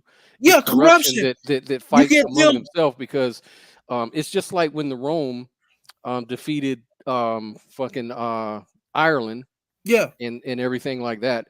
You know, it was terrible that the generation that got defeated by the Romans, you know, they died, and a lot of people, but at the end of the day, Ireland they adopted the values of the Romans, and then they all spoke one language. They had a system. They adopted the entrepreneur system from Rome, and they elevated, and they became a metropolis. Meanwhile, Scotland, their neighbor, who fought off the independence from Rome all those years, they never got taken over by Rome, but they remained very they had lots of health issues, a lot of internal struggles, a lot of bad culture, which is part of where that cracker culture comes from. But then, you know, like I said, Ireland elevated up. And it's the same thing with Africa. But the thing is, when there's certain countries from Africa, the colonies went away, then they were infighting among themselves, and then a lot of corruption, because they were fighting for power. They had different tribes. Like in Kenya, there's the rural tribe where Obama's from, and you have the Kikuyu, which is the main political tribe over there, where the president is Kikuyu. They've been Kikuyu since the 60s. Yeah, and it hasn't changed ever because of corruption, and it's been supported by the British and by the trade and by all these different things. And so now, for people to try to start a business, unless you're Kikuyu and you've got hookups in the ministries, you're not going to get anywhere. You're going to have to pay a bribe. You're going to have to. It feeds corruption, and then the taxes are terrible. You know, it's socialism. That's their system, and it's just bad. And so, you know, like when my family, African family, came over here, they say, you know, we've been to Europe for years. Even in Europe, it's hard to start a business. Even in Europe, it's hard to flourish. But we came to America because we found in America is the easiest place for us to actually get things done. Like this lady said. Did they give them funding when they came over? No, they had no funding at all, because they didn't come here for anything. They came here just to move, just to immigrate. So there was no like diplomatic, you know, sort of immunity or anything like that. Now, my ex-wife's father was a Belgian diplomat, but he didn't want to come to America. He was European. He wanted to stay in Europe. He thought that's where his life was. Yeah. She came here independently, her and her sister, and they just came here on a school visa, which wasn't really shit, but they lived in Texas or whatever. And then they came up from there. But the rest of her family prospered. Now they're pilots. Some of them are doctors and authors, really successful. And this is within a span of when they get here. 2009 is when they got here. So when that short period of time, I'm sorry, I hate to go right ahead, man. But when they got into Texas, did they funnel them into a system where they were able to have access to different resources in order to get them down that path? Because I know a girl from Liberia. She was from Liberia around the age of 9. She was put into the adoption system when she came over here. Around the time she came up, they had her set up in a way where she could go on off to college, get whatever degree she wants to, get an internship. All she had to do was just keep her grades up, you know, what have you not. But she was already lined up with different resources in order for her to flourish. And that's the thing. Not for my ex and her sister, Judy. They actually dropped out of college because they couldn't afford it. They came and they had to pay rent for their small apartment and a car to get back and forth, and they couldn't get a job because they didn't have a green card or a way to work. And they were and her father gave them like a sum of money, and he said, look, and he was an asshole father, but he said, look, here's $10,000, take that money and good luck. And they went through that $10,000, as you know, within like a few months. It ain't shit, especially you're going to college. So they couldn't keep up with the school tuition. They couldn't keep up with shit. And so it was hard for them. But even still, like Judy's now an RN nurse, you know, and you know, my ex-wife does what she does, whatever that is. And then, you know, her other family, though, came here off the strength of her father, Uncle Mwangi, like I was telling you. He came here with $10 in his pocket, just immigrated over here after paying all that shit. And then he started driving taxis, saving his money, moved on up. So I guess the whole point is that, you know, the black skin thing is part of it, is very little of it. More of it, like you said, I think is psychological in your experience. The black experience kind of weighs down on folks. And it's like, well, I'm black. I'm viewed as a criminal right out the door. I have all this baggage. I feel very insecure when I'm around a bunch of white folks or whatever the case is. You know, I have black Americans in my family too. And they go through that too. And they tell me that. Now, one thing I want to add to that, I'm not gonna be a fake ass and say there's no racism at all, because I have definitely experienced racism in America, you know, but I don't let that stop me nor define me. Like, I can give you a good example. Usually when I apply for a job anywhere in the past, you know, I always got the job. You know what I'm saying? I never suffered racism because I was black, I didn't get hired. Now, what has happened to me is that I didn't get a job because there were Mexicans that spoke Spanish who would get the job over me because I didn't speak Spanish, which I think is stupid, because as an American, I shouldn't be required to speak a different language. But I have had like snarkly remarks and shit like that. Like, I had a boss one time who wanted to know what was the names of my children, and I was like, Lorenzo, Selena, and Julius. And she was like, huh? Like, why would you name your kids those kind of names? I'm like, why wouldn't I? And she's like, oh, because you're black. Shouldn't their name be something like Bonquisha and Kayshawn? And I'm like, what? You know, so that stuff does happen, but, you know, you have to just kind of like be immune to that and just say, okay, that person's fucking ignorant, and move on. But when it comes to laws and policies, we also need to look at the progress that has made, like how far we have come. I mean, our rights are protected. You know what I'm saying? We've come a long way. So I'm saying, I'm not denying that there are racists out here who will say racist things, but overall, let's also see the progress that's been made and the policies that are here to protect everybody. You know what I'm saying? Let's look at that too. That's all I'm saying. I'll add on top of there to what both of you were saying. You both had good points. Most likely, and I'm pretty sure you all saw the policy for against Asian discrimination. Besides the policy for Asian discrimination, what policies do you know of that keeps discrimination from happening against black people? Now, they bring up against race, religion, sex. Of course, those are the typical three things you'll see in a policy or a bill that they have that says you can't do this, this, and that. And this is something that I think is imperative. And I agree with Sophia when she said, don't let it hold you back. But as I said earlier, you should be aware of your surroundings. There are a lot of things that still go on. You have different black people and activists who are currently in the face of the government heads, community leaders who are saying, okay, this is what we need to do in order to fix our community and stuff. You talking to me? She's talking. Can you hear me? Here's a point I can make to that.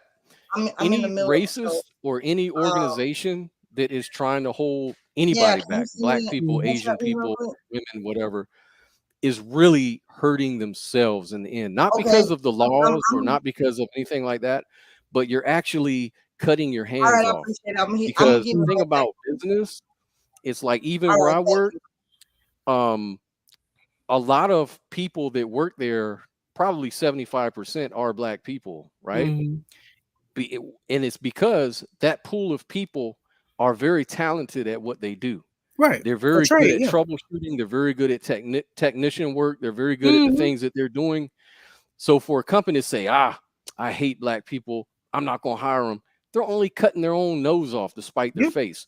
And that's the thing about business, is that business, when it's competitive, you want as much resources you can get.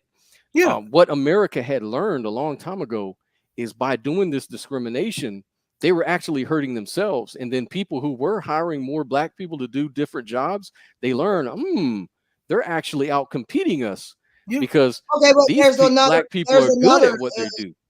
There's something else to that though. We shouldn't Mhm. really base the hiring process on race though. It should be based on skill. That's what I'm saying. You know, That's what I'm It saying. should be, but they don't do that. And this is what I tell people, and this has happened before, and this was brought before different people.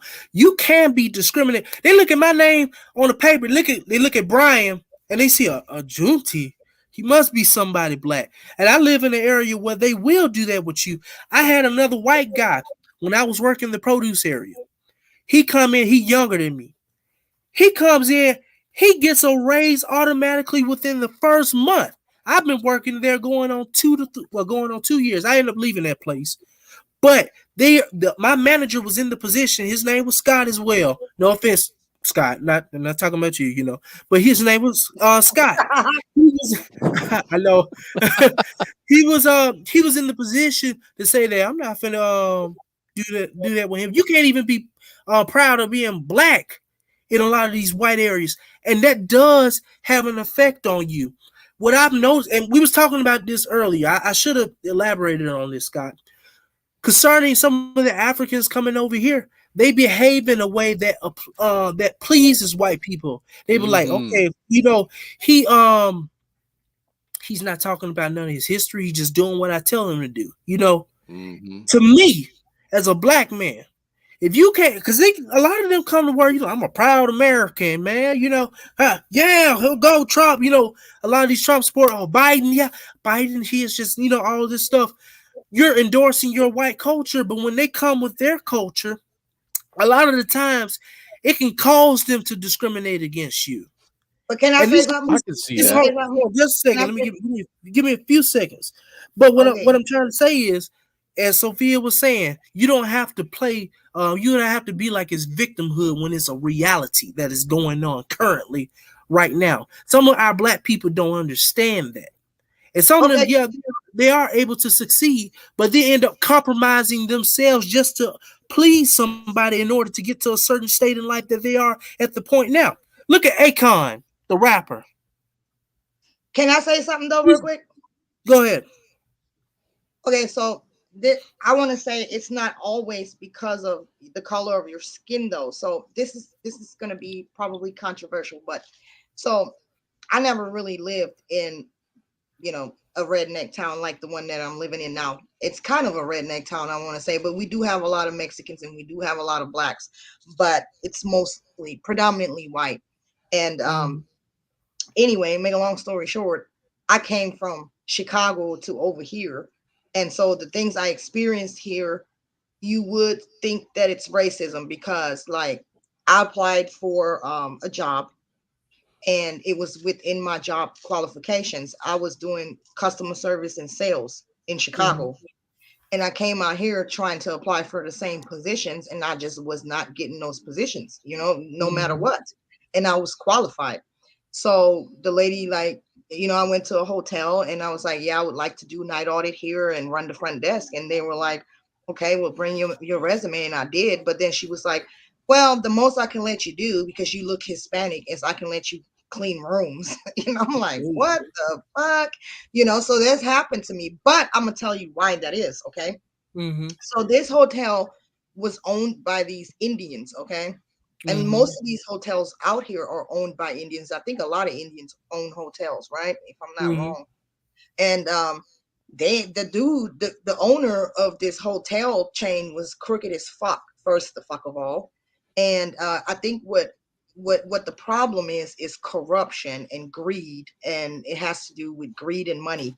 So basically what they think in an area like this, and I hate to say this, the more south you go, from my experience, the less educated a lot of Black people are. That's just a fact. You know what I'm saying? We can argue why that is or whatever in another video, but so they automatically think that when you're Black, they can basically pull one over on you because you lack the education. So it's not so much that because your skin color is Black, it's more like, oh, I can take advantage of this person, because 9 times out of 10, Black people don't know shit. They don't even know their rights. You know what I'm saying? Very true. Which is a skin factor. You can't say that it's not because of correlation. Yeah, it's almost like a little bit of a circular reasoning. Right, but what I'm trying to say, I can go with the same skin color though, somewhere where I just was at in a different state, and not have that problem because they don't have those viewpoints anymore. So it just kind of depends on where you go to. And like I said, a lot of it is because in that area where I was, a lot of Black people actually are educated. So people are not even going to approach you in that way based on your skin, because they're not even going to assume that you're dumb just because you're Black. But then when you come to an area like this that's more south, you know what I'm saying? People already automatically expect that you're fucking dumb because you're Black. So they went wrong with me because I'm like, first of all, I ain't dumb. And I know what I had to do, you know what I'm saying, to fight for myself. So all I'm saying is that, yeah, it's really not that. It's still connected to your skin color, but not really. You know what I'm saying? You know what's the best way to pull? What's the best way to remedy that? Let's say we're in a southern community, real country. A lot of Black people are poor and not very educated, and you live, where jobs are scarce. You're competing for jobs. What is the best way for Black people to succeed in that situation?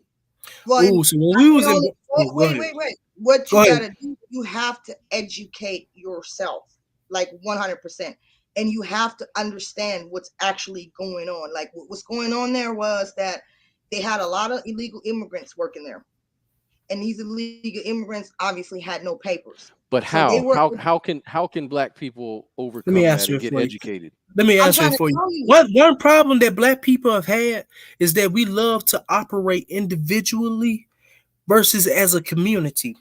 So the way we could deal with that, the reason why we left Birmingham was because Birmingham it was so bad, bro. It got bad. People were dying, getting killed left and right. What we need is Black people within our community who see the problem. We saw how that problem was brought into our community, and we have to. Hold on, baby. Hold on. I got you, Sophia. I'm gonna let you talk. Y'all always cut me off before I could get to the end of my point, and we're okay. Go ahead. What I was trying to say, that is what it takes. It took somebody like me to walk up in that motherfucker and open the eyes of other people, because there was Black people in there that were still referring to their boss like, yes, boss, good morning, boss. And I was like, hold up, that nigga name not boss, that nigga name Mr. Aaron. And so when Mr. Aaron came in the morning, I said, good morning, Mr. Aaron, because Mr. Aaron expected for all the niggas to say good morning, boss. And I wasn't saying that. So I was being a leader and I was setting an example. And it was grown men who were like 60 years old, 50 years old. And I think AJ's saying the same thing. That's what I was talking to you about earlier, Scott, concerning different Black people, especially some of the ones who come over here. They put themselves in the position where they don't see how they are undermining your humanity, and you do things just to get by. So he'll come over here. I've seen him on the job. He'll be like, yeah, she said, hello, boss. Or you call them Mr. This and Mr. That. Call them by their first name. Even though you're good at your job or your career, you call them by your first name. And you make it known on the first day that you cannot cross these boundaries with me. This is Yeah, but this is I exactly got what I'm look, talking I about. got fired from that job. All right, and it Because you wasn't. stood up. Yeah, It's but because you stood up. it wasn't That's really the thing fired. about It was they let me go. But I could tell you one fucking thing though. It didn't matter because I had another job about 8 hours later. Okay, so I didn't really give a shit. But Yeah. I could tell you that everybody that was there, they saw something different for the first time in their life. And a lot of times that matters when you don't see nothing else around you. You're just not inspired. Once Let they me tell you see something about Los once Angeles. they seen that, they were inspired by that. Now, if everybody in there starts doing that, what are they going to do about it? They can't fire everybody. Well, they Everything you inspired. guys are saying, what They UNH weren't inspired. They were intimidated by it. what See, UNH No, I'm are saying saying, is very I'm true. saying the They people were that intimidated. I'm saying And the people that were watching me do this to the that's ball. what's Yeah. important, right? That's They more were important. inspired by me to start doing the same thing. And I'm saying when they all come together and start doing the same shit and start standing up for themselves, what's Mr. Aaron gonna do? Fire them all? See, He this is fired why I me, and say it starts fired from the me, so he didn't take a Yeah. great loss firing me. it But he starts can't from fire every inside. fucking body else. Is what I'm saying. It Right, starts from Sophia. inside out. Like if you go to LA, you've got little Korea, you got little Armenia, you got little Koreatown, you got little Ethiopia, and then you got Compton and Southside. Compton and Southside is your Black Americans. Guess what? Koreatown, beautiful, immaculate. Yeah. Little Ethiopia, beautiful, immaculate. Little Armenia, the Jewish side of town, which is called Fairfax district, beautiful. You go to Compton, you It's go to terrible. Southside, you go to South Central, go to Watts, all that shit is in the garbage. To There's add garbage in the on to what street, you're saying, Scott. garbage in the street, Yeah, pimps, garbage in the hoes, street, crime, and dysfunction. that comes from the people who are in the community. When actually a lot of the communities exist now came from a lot of white people leaving those communities. I'm pretty sure y'all have seen this. When white people leave the community, black folks come in. Then when black folks leave, who they got to come in? The Mexicans. So when they leave the community, I was just saying, because it's like that now in Birmingham. They do the same thing down here too. White people are at an economic high factually. So when they leave the community, the money leaves the community. Black folks coming in, they're thinking about surviving. They don't know, like, okay, we got to go to the meeting board, tell them to fix our roads in our community, pick up the trash, make sure the trash is gotten every Friday at the end of the week. But here's an interesting fact. Here's another interesting fact to add on to that. Now, the Koreans, the Armenians, the Ethiopians, all these people, that even the only group that is political is the Jewish people, but the Armenians, who are rich as fuck, the Persians, those guys are rich. The Ethiopians, oh man, them dudes got money. The Koreans, they own all the dry cleaners, all the stores in the hood, liquor stores, stuff like that. They rich in their community. They have no political power at all. Like there's no Koreans in Congress, no in any political office at all. No Armenians, no Koreans, no Japanese, no Chinese. All those people that are bubbling to the top, they still have no say in the politics, but they still make it. Now, one of the things that the Black community argues about in LA is they say the reason why the Black people are down and out is we have no political voice. We are discriminated against. We are held back down because we are stonewalled from the political process. Until we can get our foot into the body politic of this county, LA County, we will never thrive as a community. But then how do you explain the Armenians? How do you explain the Ethiopians? How do you explain the Koreans? So look at the common denominators, though. Let's see what happens. The Koreans, very family oriented. The Mexicans, very family oriented. The Armenians, all these guys, the Jewish, they all stick together as a community. Are you talking about the ones who are currently in America right now? That's what I'm talking about. Right there in LA. I'm talking about these communities. They're called Little Ethiopia, Little Armenia. These are communities. If you look it up in LA, they're neighborhoods. I lived in Fairfax district when I was out there. It was all Jewish. You'd walk around, you see these guys with the curly hair and the hats and shit.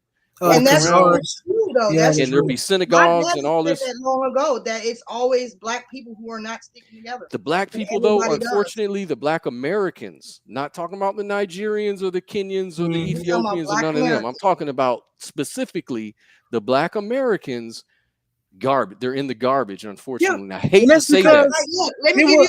I believe, even though we can focus example. on things internally, we as a people have had our family structure broken down. Broken down. We Absolutely. as a people haven't had the proper education financially and concerning our history and how we are at the state that we are at because of people terrorizing us within the system itself. These are the common things, and it hasn't stopped. And I tell people this all the time, the ones who think that we're just playing victimhood. There was no point in history. You can even just focus on American history. There was no point in history where things just stopped happening to us as a people. We just kept going, and it's gotten worse, and it's evolved. Why do you think? Why are the authorities so against the Black Americans and not the Nigerians and the Ethiopians and all of them black people?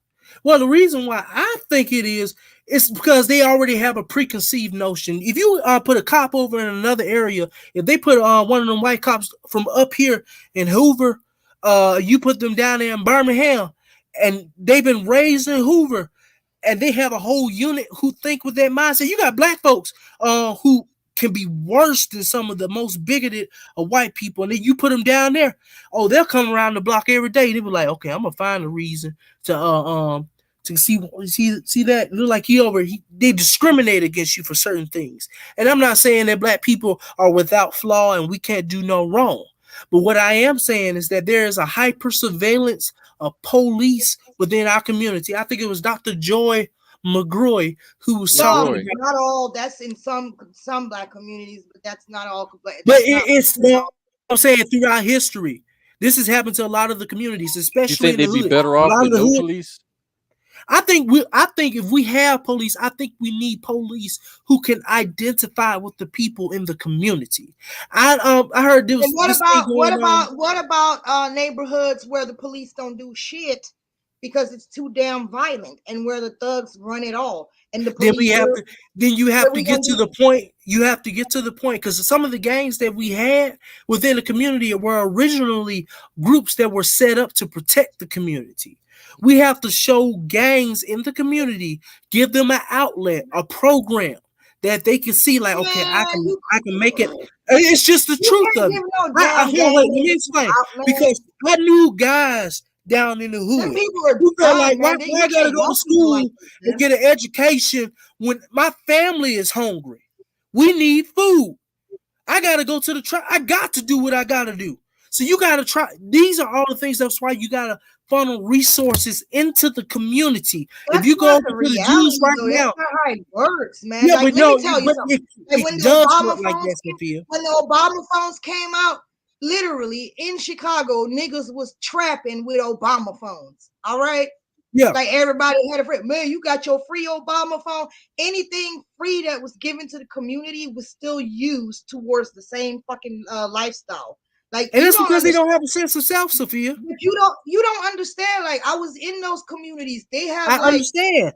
I'm from that community. I'm not just talking out of a guy who's just read out of a book. I'm telling you what I've seen. They have no sense of self. If you take, they're unconscious. When you look at them, they're like animals. Like, you can't even speak to them. Because they don't know their history. They don't know their surroundings. They don't have nothing religious to support themselves. And you be a dead bitch, literally.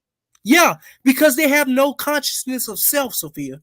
That's why they act blank, because they have no conscious of who they are. The thing I would say is that it's very true what both of you guys are saying. And I would say that, you know what, that what has happened in this country, especially when the breakdown of the nuclear family, this ain't going to be an easy problem to solve. If it ain't. Even and this is what I'm talking about. The only thing that me and Sophia are trying to do is catch people individually. We already know that a community as a whole is probably not going to make it, because the trajectory that it's on is to be lost.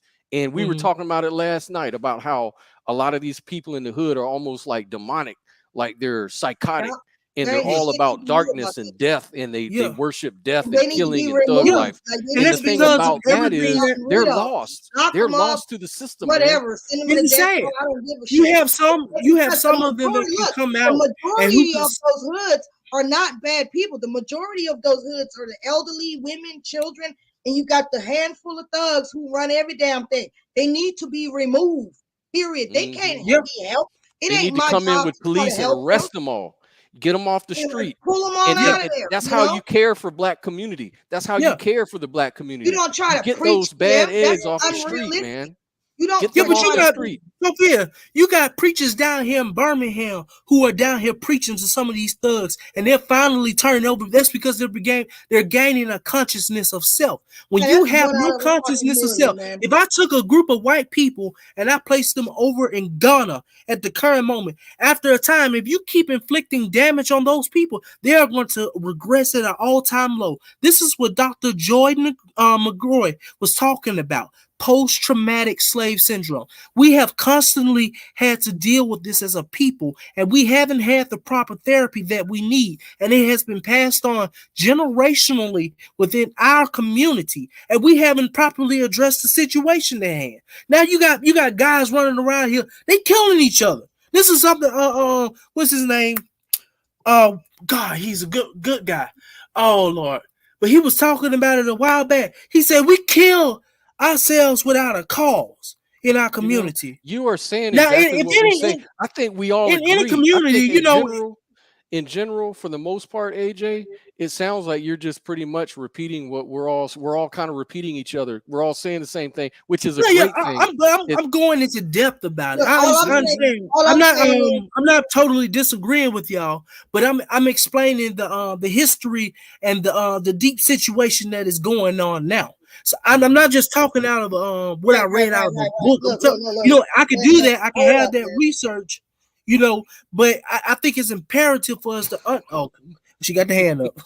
Go ahead, Sophia. Look, all I'm saying is this, okay? So we know that ghettos were created by Jim Crow laws, segregation laws, right? To create they existed before it. Right. So these ghettos, they were actually created because they figured that these people that they seen as subhuman, they felt like if we put them in there, they're going to die off by themselves, right? Mm-hmm. Yes. And so that didn't really happen though. So, but I will say this, we do have to accept, unfortunately, as a Black community as a whole, that there are going to be a lot of us who just cannot be saved or helped. They ain't gonna make it, man. Sometimes you gotta go in there and eradicate the bad apples. And if you do that, you can get somewhere, because some of us are just too far fucking gone. And people. And the problem is, Sophia, the liberals are gonna call you racist. You're a racist. Says, once they are given over to a reprobate mind, what does your Bible say? You hand them over to Satan. Some people can't be saved, and it is not our job to virtue signal and try to save everybody because we made it out. We can try to do what we can do, and those who will hear, and those who can see and have eyes will see. Amen. But those who can't hear, they can't hear. You got to let them go. You made a good point with the scripture, but I would also add on to that. If they are living in a way that is not Christ-like, are you really turning them over? If you haven't presented, I would say, even considering the Great Commission, if you haven't really been talking about Christ with it, if they don't know nothing about Christ, all they know is, man, God love me and everything. And I've seen them do it all the time. If they haven't been, they need, hold on, listen to me. They need people, our people within our community. A lot of these elders who have not been woken up, who just go to church, and they are not being the leaders that they should in our community. Because at one point in our community, a lot of the elders were the foundation of saying that, okay, this is the way we need to abide by in our community. Hold on, Sophia. Almost done. But what I'm saying is that we need people. Religion. This is what Dr. King was talking about. And where do we go from here? You need people within the community that can give religious, and I think Christianity is one of them that would be good for Black people concerning the teachings of Jesus Christ. They need religious and spiritual incitement. I don't know if I agree with that though. Well, I'm saying not that whitewashed version of Christianity that a lot of people. I'm sorry, Scott. I had to say it as it is. I mean, I agree with you. That's the whole point. Is that I think that the problem is the Black church. I don't know about that whole Christian, because I mean, there's a church on every corner in the fucking hood, and thugs, and it's still crackheads, they all go dysfunctional. to church. Yeah, They all That's go to church. And that's the yeah. thing of the church. The black church loves to exploit people. The black church loves you to be poor and needy they and come up off dysfunctional them. because you need a blessing. You need a prayer answered. They're there for that. They don't Now want you you to do, get better. They don't yeah. want you to That's get better because it's just like big pharma, big government, all of that. They want you to need them. So yeah. that's what keeps their pockets fat. That's But the see that realness. even though that is true, the black church has been one of the forerunning institutions within the black community that has helped us get to the point that we are at now. The black church has been the ones that saying, okay, we have to keep the family structures together. It wasn't white folks doing this, was But where are black folks we at? doing it. Where are we at though Yeah, with it? we are at the point where we need more black churches, not the ones on the corner who ain't doing nothing. Because I was down there with my father as a pallbearer in Birmingham, where we were down there. We was like, y'all come in and we're gonna teach you stuff. We taught them about their history. Can I We give you my fed them, we solution? clothed them.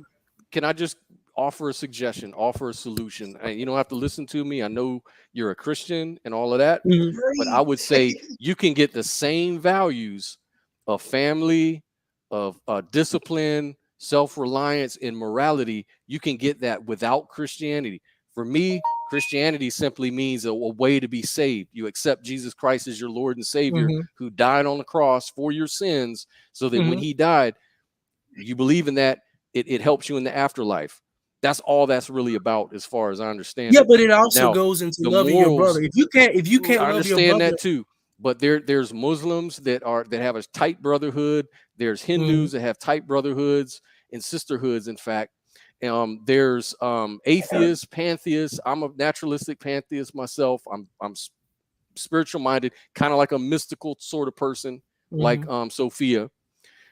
Same values the Christians hold as far as the golden rule, keeping nuclear family, these things. But the difference is between, like you were saying, you can be a Christian, you can be what you are. It's just that you have to do it from inside. You have to deeply have these values within yourself and look inside for what resonates with you and what powers you and gives you a greater purpose. Because when we look at the external, when we look at this world for our anchor, and we look at them for the foundation, and we look at these religions and these churches and these organizations and these people and preachers and other human beings, they're not going to do it for us. We have to know, do we it have for to educate ourselves. ourselves, learn Right. logic, learn how to logically reason, learn how to understand how the world works, and understand what works. It comes through education, but to kind of I add want to on say to what something. you were I want to saying say something. is I that got hold a on, though, hold on. I got a question. What I was saying concerning the black church, the black Man, church has been one of the forerunners standing against white supremacy, or standing against things that are detrimental to the black community. Now, I don't agree with black churches who are not doing things to help out their community. As I said, I've been out there and I've helped people within my community. But what I do believe is that Christianity, since it has been one of the most forerunning religions, I guess outside of the Nation of Islam, I got a few problems with them, but outside of the Nation of Islam, it has been one of the core founding things for the heart for black What you people got to that say, show that Sophia? okay, Go this is ahead. not the way our society should. Yeah. I understand. Go ahead, Sophia. Sorry, my go ahead, question Sophia. is, My bad. my question is religion gonna address things like PTSD, borderline personality disorder, narcissism, sociopathy? Are we gonna Sexual fix abuse. sexual abuse, trauma, all that shit? We're gonna fix that with religion? Oh, because God's gonna save you? Like, we need a solution right now. We need to understand Yeah, how the but see, psyche works. that's not absolutely scriptural. Meaning that what I'm trying to say is maybe like, okay, this is all just about loving Jesus. La, da, da, da, da, da. It's more to it. Even Dr. King was talking about science and religion can both be compatible, and there Okay, has but you been got a right, but major. hold Wait, on. hold on, let me explain. Yeah, It's man, been a I didn't major. get there. Shit. Go ahead. Look, Go ahead. the thing is, you got so many damn denominations out there. Who the fuck's to say what's the right Christian denomination? So you causing more We have to be confusion. able to know. So because there are so many denominations, We you need just to first back up and like, start okay, I'm with not gonna deal with it. something that we all can. Oh man, we need to first start with something that we can all agree on. First of all, based on science and facts. Okay, In so history, when yeah. if we're gonna deal with If we're going to deal with the broken minds of Black people, we need to approach it in a scientific way, in my opinion, because religion can take you even down more crazy paths than you already on. Like you said yourself, you was in a damn cult. So was I. And my own dad is the leader of it. So yeah, who's gonna think their dad's lying? So I was caught up in that shit for almost 10 years. You know what I'm saying? But I lost basically 10 years of my life where I could have done something fucking different. And I got more and more traumatized in that cult. So you got to be careful by putting that out there like that and basically sending a message to Black people and saying, come to church, come back to God, embrace religion. You know what I'm saying? Like, you got to be careful with that, because that's not religion. I believe in relationship, not religion. I'm saying that's everybody's personal choice, whether they want to be Christian or not. But what we need to focus on is the problems at hand, the psychological issues at hand. And if that person wants to be a Christian, let them be a Christian, but let them get mentally right first before they can even make a decision like that to be religious. Well, yeah, of course. I'm saying we shouldn't preach that as the first message, like that Christianity is what's going to save the answer, right? Yeah, like Christianity is a faith-based belief system. It's a worldview, and it's everyone has a right to it. I mean, Christianity I would say there are things in the Bible that are conservative when it comes to like marriage and stuff. The topic with Christianity kind of branched off from the Black church. It's I kind of went off on another tangent, and I'm just saying this is one of the many factors that has caused the Black people to stand up. I'm talking about the Black community. The Black church has, this is factual, it has been effective in helping the Black community to be stable. Let's just particularly stay on it. I don't want to go all off into the history of Christianity. I'm talking about what Black people can do now. You said it has helped the Black community be stable. Is that what you said? Yes, it has supported the family. It has stood against white supremacy. I know Black theologians, the history of Black theologians who stood against white supremacy, who were in the church as well. They stood against slavery. They stood against things that were not productive for the Black community. The Black church has been a foundation in saying that we cannot allow this. I was just making sure I heard what you said. Yeah. Now, let me ask you this. Do you think now, back in the day, when back in the like early 20th century, a Black church was like the foundation center of the Black community? No doubt about that. That's historical fact. Yeah. Martin Luther King rose up out of the church, and so forth. So we already know that, right? But people were strong back then in the church. Black people were strong families, very faithful, went to church every Sunday. I used to be married to a Black American, and it was always church, and it was Sunday dinner, and it was always revolve around that. And her father and her mother. Let me add right down to what you said. I'm so sorry. I hate to interrupt you. Go ahead. Yeah, I was just saying, but that factor right there, because my father would take me and he would show me on Sundays. He was like, "This is how you cook for the family." The whole family would sit down. That comes from Black people understand that this is our culture, but we also know structure. Thank you. Within our when community. I went over there for Sunday dinner, me and her father, we talked about the Bible. We talked about all kinds of stuff, politics, everything. And he was a strong father, and that was a strong, But you know what? We always noticed the little nephews, the little kids that were coming up. They were like bad little ass kids, man. And those kids grew up till today.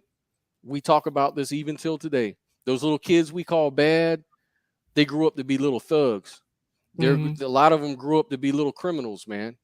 And they came, though, the nucleus was a mother, father. I call him, we used to call him Crip. Because he had he fought in the war. So he had a little Crip and he was real dramatic. But anyways, that's another story. But he was a strong father figure. And he was the father of he's like a patriarch. Yeah, and Maria was the mother. That's another thing, Sophia. We was talking about. I'm sorry. Yeah, and so the kids came up, but then a lot of these kids, a lot of these cousins and everything, they were like got into drugs and got into the culture of going out to the club and getting pregnant being hot in the ass at a young age and getting pregnant. And they had kids unwed, and then the little kids, we saw them growing up bad, little bad manners, and they grew up to be little thugs, and a lot of them are in prison till today. And that's how, and all these little nephews I'm talking about, all these ladies, they're all on welfare. They don't need no man. They got bad attitudes. They fucking, you can't talk to them about shit. You can't tell them shit. And their kids are badass little fucking kids, and they grew up to be thugs. And that's what's the problem is, man, is that disintegration and that welfare just fucking, and we talk about it even among my Black American family. I've got other Black American family. Yeah, go right ahead. That one thing you were saying about how they're like, I don't need no man and all that, I think that's oversimplified, because a lot of women that are in low subsidized housing complexes, you know, such as the one that I'm in, the thing is, we often attract males who have no incentive to do anything, because a lot of times they can move in with a woman who has that. That's why they don't want them no more. Right, right. You know, he ain't got to pay for shit, and because she's lonely, she gonna let him in because she don't want to be alone.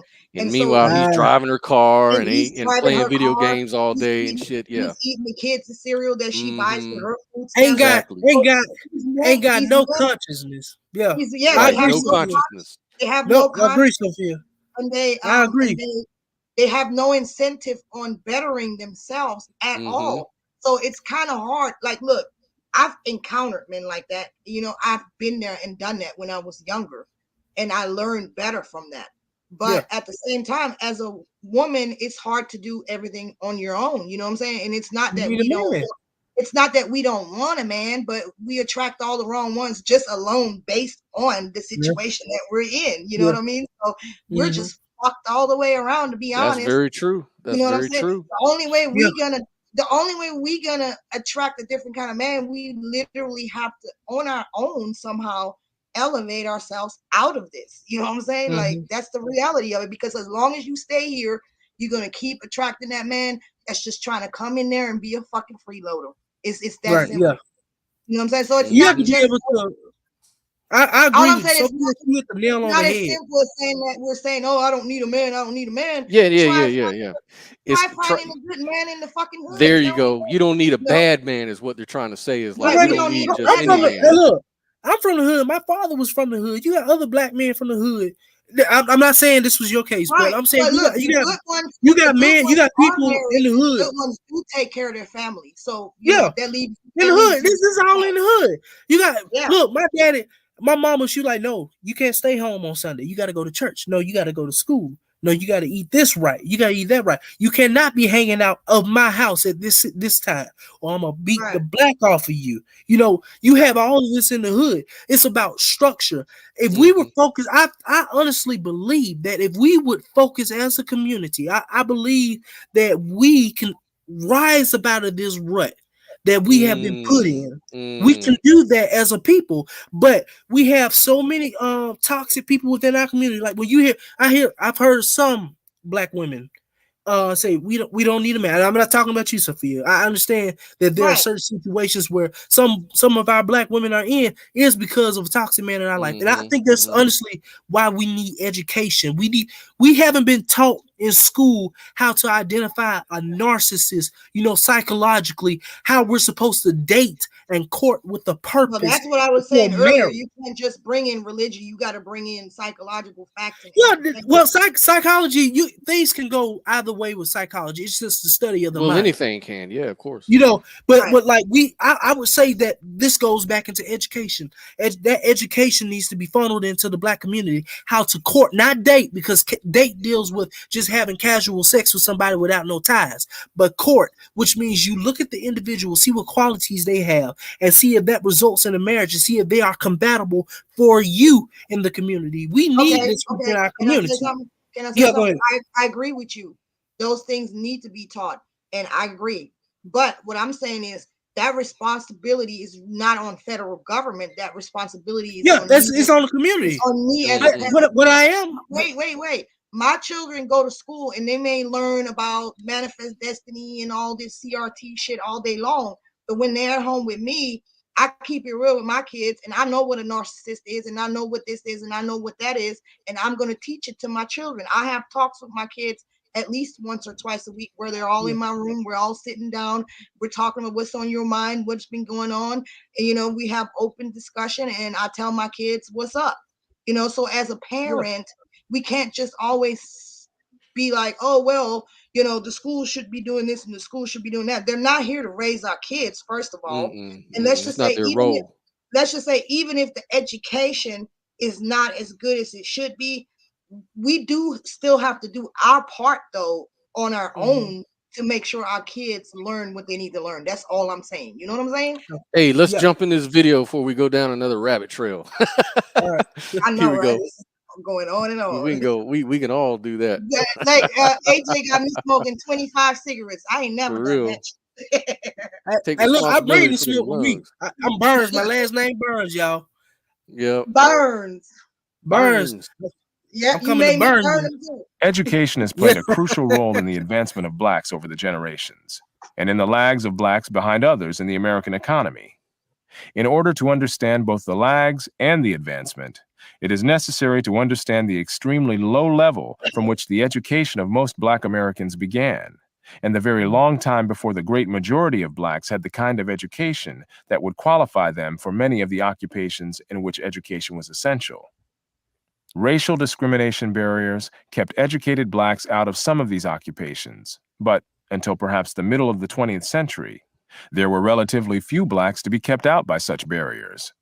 Looked at differently, the dramatic increases in the numbers of blacks in many professional occupations in the last half of the 20th century cannot be attributed solely, or even primarily, to the removal of these barriers by civil rights legislation. The rise of blacks into professional and other high-level occupations was greater in the years preceding passage of the Civil Rights Act of 1964 than in the years following passage of that act. What had happened was a dramatic increase in the numbers of blacks with college and postgraduate education. Prior to the First World War, fewer than 5,000 college degrees had been granted to black students in the entire history of the United States. But by 1935, that had increased fivefold, and by 1947, the black colleges alone granted in 1 year more degrees than blacks had ever received in all the years prior to the First World War. Increases in the numbers of doctorates received by blacks were also dramatic. Similarly, despite a widespread tendency to see the rise of blacks out of poverty as due to the civil rights movement and government social programs of the 1960s, in reality, the rise of blacks out of poverty was greater in the 2 decades preceding 1960 than in the decades that followed. Education was a major factor in this as well. As of 1940, non-white males averaged just 5.4 years of schooling, compared to 8.7 for white males. Over the next 2 decades, the absolute amount of education increased for both, and the gap between them narrowed. In 1940, the difference in schooling between black and white young adult males, aged 25 to 29, was 4 years, but by 1960, that had shrunk to less than 2 years. Because this was an era of massive black migration out of the South, this quantitative narrowing of the gap in schooling may well have been accompanied by a qualitative improvement, as many blacks left behind the low-quality schools in the Jim Crow South. How did this translate into economic change?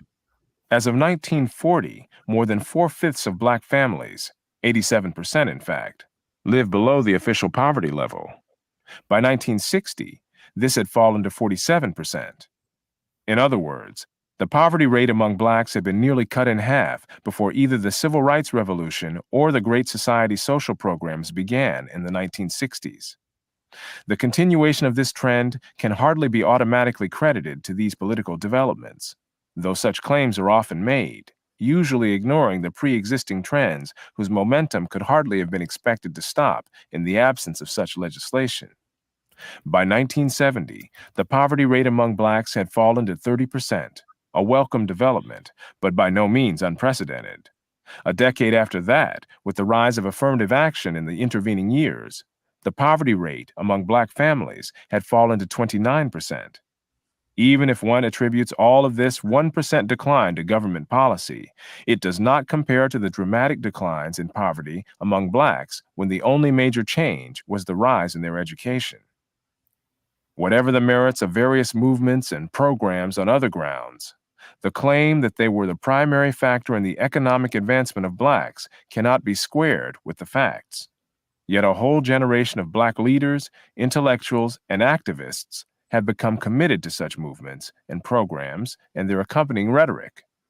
However, Frederick Douglass warned, as far back as the 1870s, that blacks should cultivate their brains more and their lungs less. Ever wonder why so many people say they want to learn guitar, but very few actually learn to play? It's simple. Too many people try to learn with YouTube videos and get. Yeah. So you want to keep on with the video, or you want to discuss that part? No, go ahead. Go ahead. Okay. Let me keep it going there. I like that quote though. It's what? Yeah. Work. Quote. While no one can deny the existence of racial discrimination in employment, housing, and other areas, the assumption that the magnitude of employment discrimination can be measured by relative numbers of blacks in particular occupations ignores the huge quantitative and qualitative differences in education between blacks and whites which existed in past generations, often as a result of government discrimination in the provision of educational resources. Without an understanding of the reasons for both the lags and the progress of blacks in the past, policy prescriptions for future advancement risk misplaced emphases. More specifically, it risks underestimating the importance of the quantity and quality of education, which depends upon both students and teachers, and much less on the amount of money fed into education bureaucracies or on the fads and panaceas that come and go in the schools and colleges. While the New England culture that was transplanted into various Southern enclaves after the Civil War had remarkable successes, later successful black schools a century later usually had no New England origins, but, like New England, they represented a culture very unlike the black redneck culture. Ralph Ellison has pointed out that such stellar black singers as Paul Robeson and Marian Anderson received their development from an extensive personal contact with European culture, free from the influences which shape Southern Negro personality in the United States. For those who are interested in schools that produce academic success for minority students, there is no lack of examples, past and present. Tragically, there has been an utter lack of interest in academically successful black schools by most educators.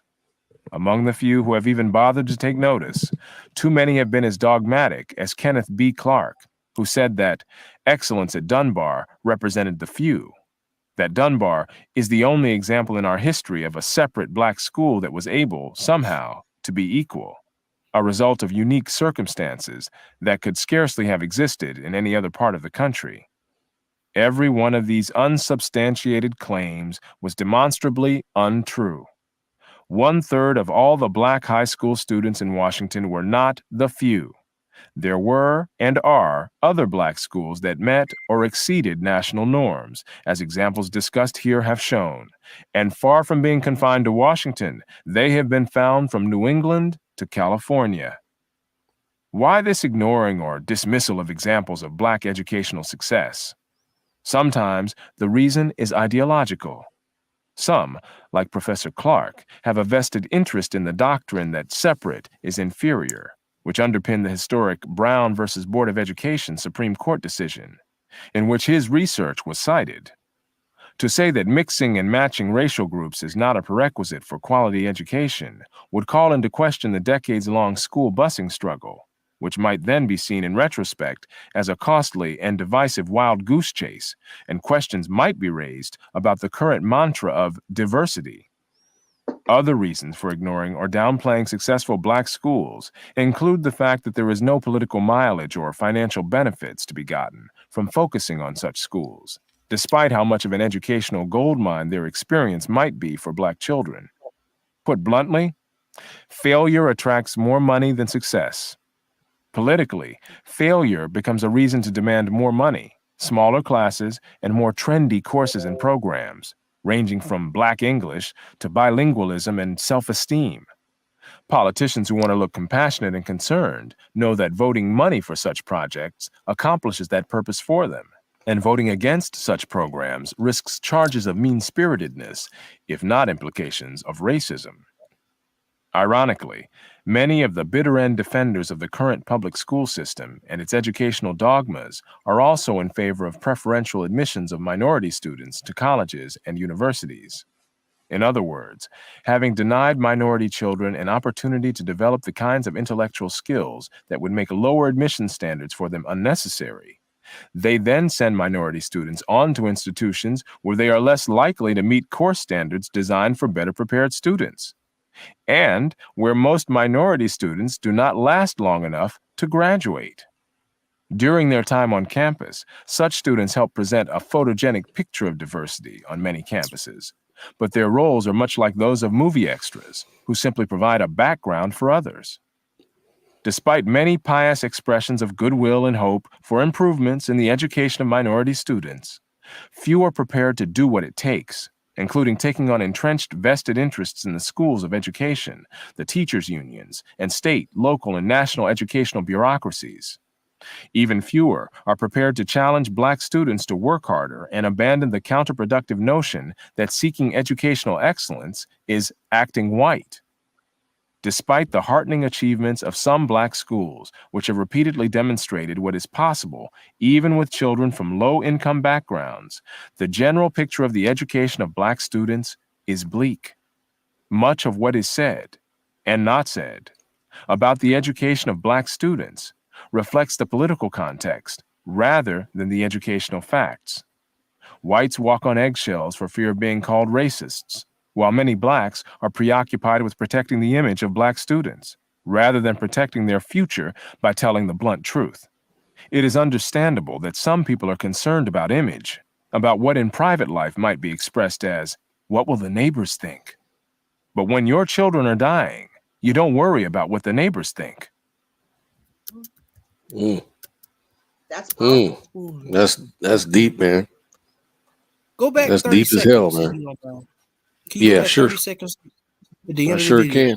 can. Yep. Let me pull it back up. Yeah, right there. That'll be good. Even fewer are prepared to challenge Black students to work harder and abandon the counterproductive notion that seeking educational excellence is acting white. Despite the heartening achievements of some Black schools, which have repeatedly demonstrated what is possible, even with children from low-income backgrounds, the general picture of the education of Black students is bleak. Much of what is said, and not said, about the education of Black students reflects the political context rather than the educational facts. Whites walk on eggshells for fear of being called racists, while many Blacks are preoccupied with protecting the image of Black students, rather than protecting their future by telling the blunt truth. It is understandable that some people are concerned about image, about what in private life might be expressed as, "What will the neighbors think?" But when your children are dying, you don't worry about what the neighbors think. Yep. I think that was very important in that last 30 seconds of the video. Now, I like the whole video. There was a lot of truthful stuff said in that video. But right around the last 30 seconds of the video concerning education and the animosity or sometimes the conflict that can happen in schools, I think it is important that even being in school, you have teachers, not a teacher with 33 students per class, because she can't really reach out to all the students in the class. I think it was some statistics. I needed to find that video, or I might send y'all an article concerning it, or you can look it up yourselves. There are more students in a class in a Black community, whatever Black community we could talk about in Birmingham. There are more students in that class per if you were to go to a white area. So when we moved into our area, we only had maybe 15 or 16 students in the class.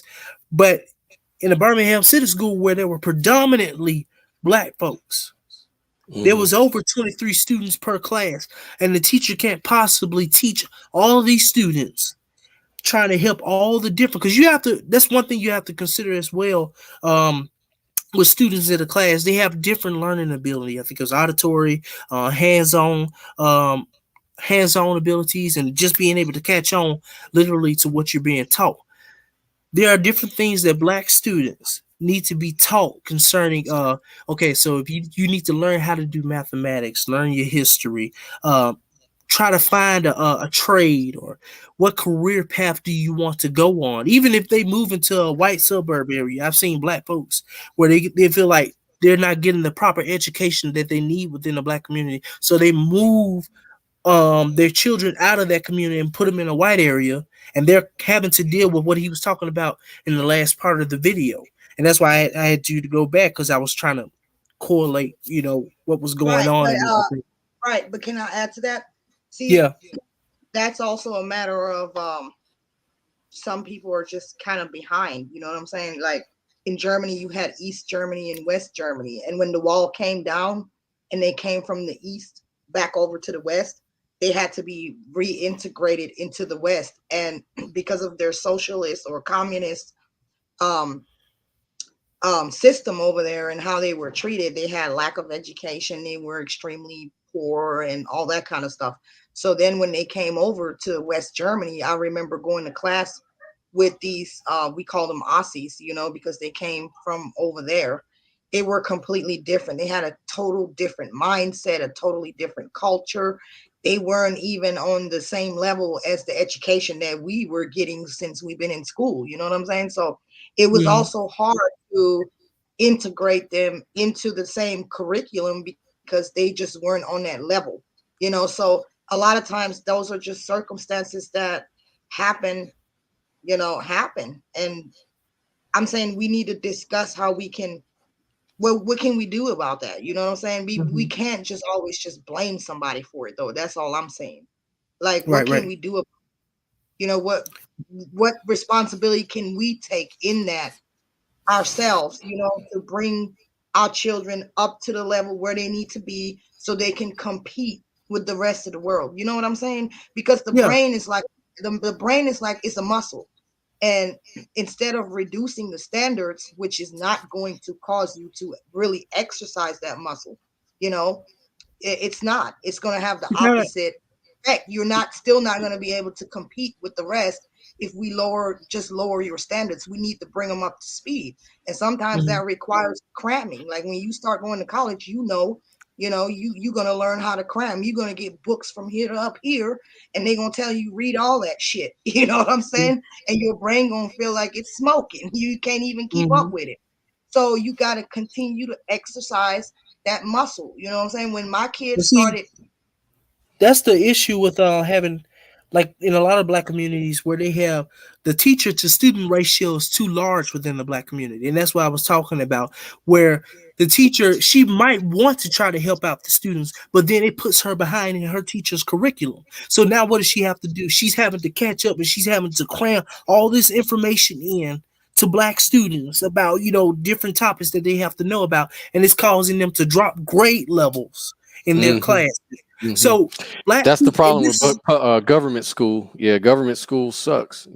If we're going to have the government or the state to be over our students, depending on what area you're in, I think as I always speak for the Black community, it needs to be the case where we are dealing with them and saying that this is the way we want the funding to go into our community. This is how we want it to be taught in the educational system so that we can get young students, even students within my grade bracket, Black kids, or even the other ones in the area, because you have Hispanics down there, you have white folks down there too. But I'm talking predominantly about the Black folks.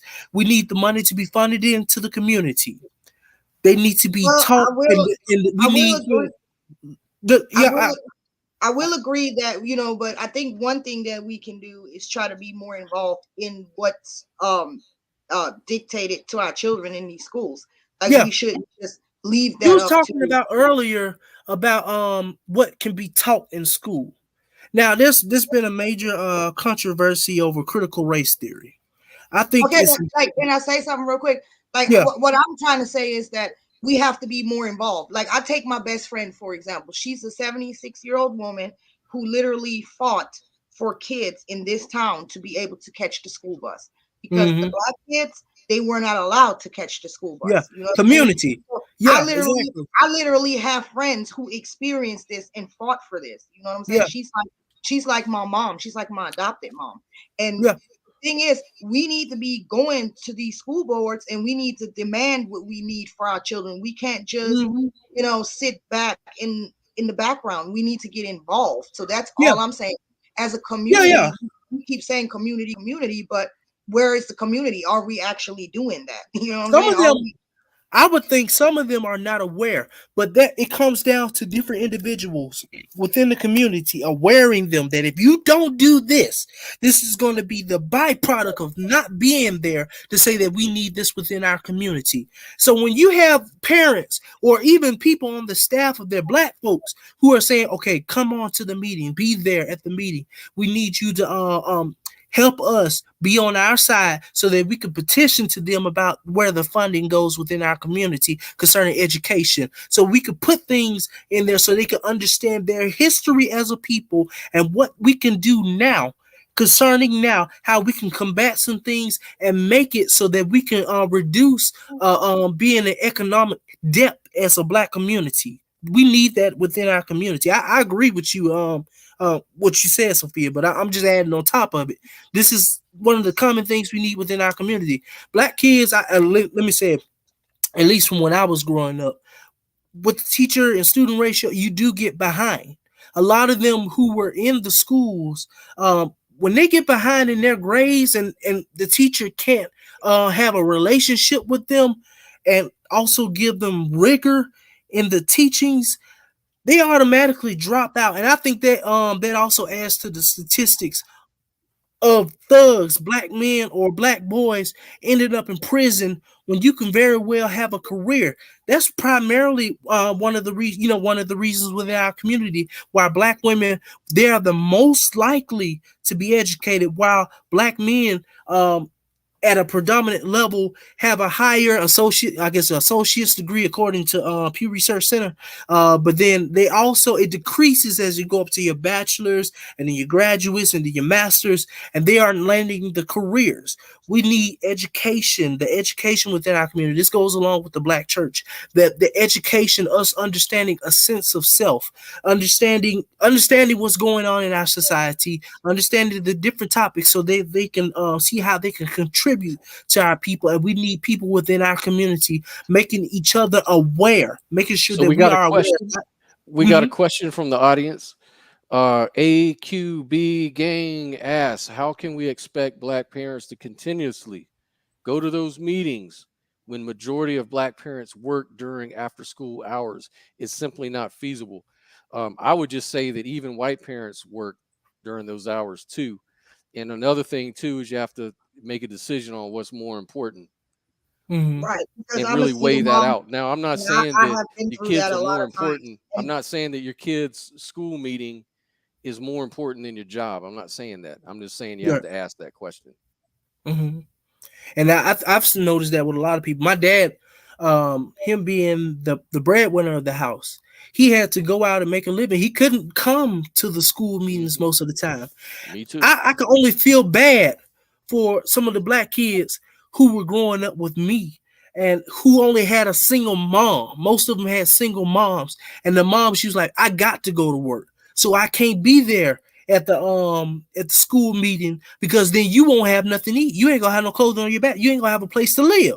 So, and this goes back to what I was talking about earlier concerning the black church and structuring, pushing the agenda of the black family, the traditional African black family. Right, I agree with that, because it's a lack of support. There's no support around you from your own people, though. You know what I'm saying? Like, when it's just you and your children and you have nobody or nothing to rely on, that's part of the damn problem. That's what I keep saying. You know what I'm saying? Like, if you had a husband and he was the provider and you would be able to go to that school meeting. You know what I'm saying? But our families are so broken. Hell, half of us don't even know who the hell our grandma is. Let's keep it real. You know? That's so sad. Sophia, I want to add on to what you said, because that is so true. Believe that does play a factor in the way people act. And that's one thing so many Pan-Africanists and black folks have been trying to tell because we're different in culture and race. They've been trying to tell white folks this plays a factor in how we perceive reality in America and throughout where other areas where white supremacy has played a factor in. I don't even know. Going back on my father's side, my father knew his father, but he didn't know his daddy. I can only imagine. We're trying to do a genealogy search, but he don't know his history and how his descendants. We don't know if they come from Nigeria. We don't know if they come from Cameroon, South Africa. Hell, he could have probably came from Sudan, but we don't know that. I'm going through the same thing. It took me almost 15 years to figure out at least somewhat where the hell I came from. You know, I still don't know to this day what my mom really was, because my mom was actually adopted by Germans. She was given up by a Spanish prostitute. So we don't know if my mom was full Spaniard, was she half Spaniard? We don't know. So, you know, there's a part of me that I don't even know what it is. And then you got without drawing a false analogy, a fallacy on my part, I would say it's almost similar to a child who grows up in the adoption home. They don't know nothing about their parents and their history, and they might end up growing up to be a millionaire. But don't think that it doesn't play a factor in the way they perceive themselves and how they treat themselves if they don't know the history and why they are in the state that they are in. And that's really part of the argument that I've been making. Black people, we need to become aware of our surroundings and why we are in the state that we are in. Another question. Here's another question from the audience. Quinoma Burns asks, why can't we blame them? I guess why can't blame white people or whatever? I don't know. Blame who? Can't blame. I think you can blame. That's what I want to know. If she's talking about let her clarify what she's asking, please. Oh, okay. Yeah, go ahead and ask who are we to blame, or who are you referring to if you're still there? White people, okay. So how would you answer that, AJ? Who to blame? It's what I would always say.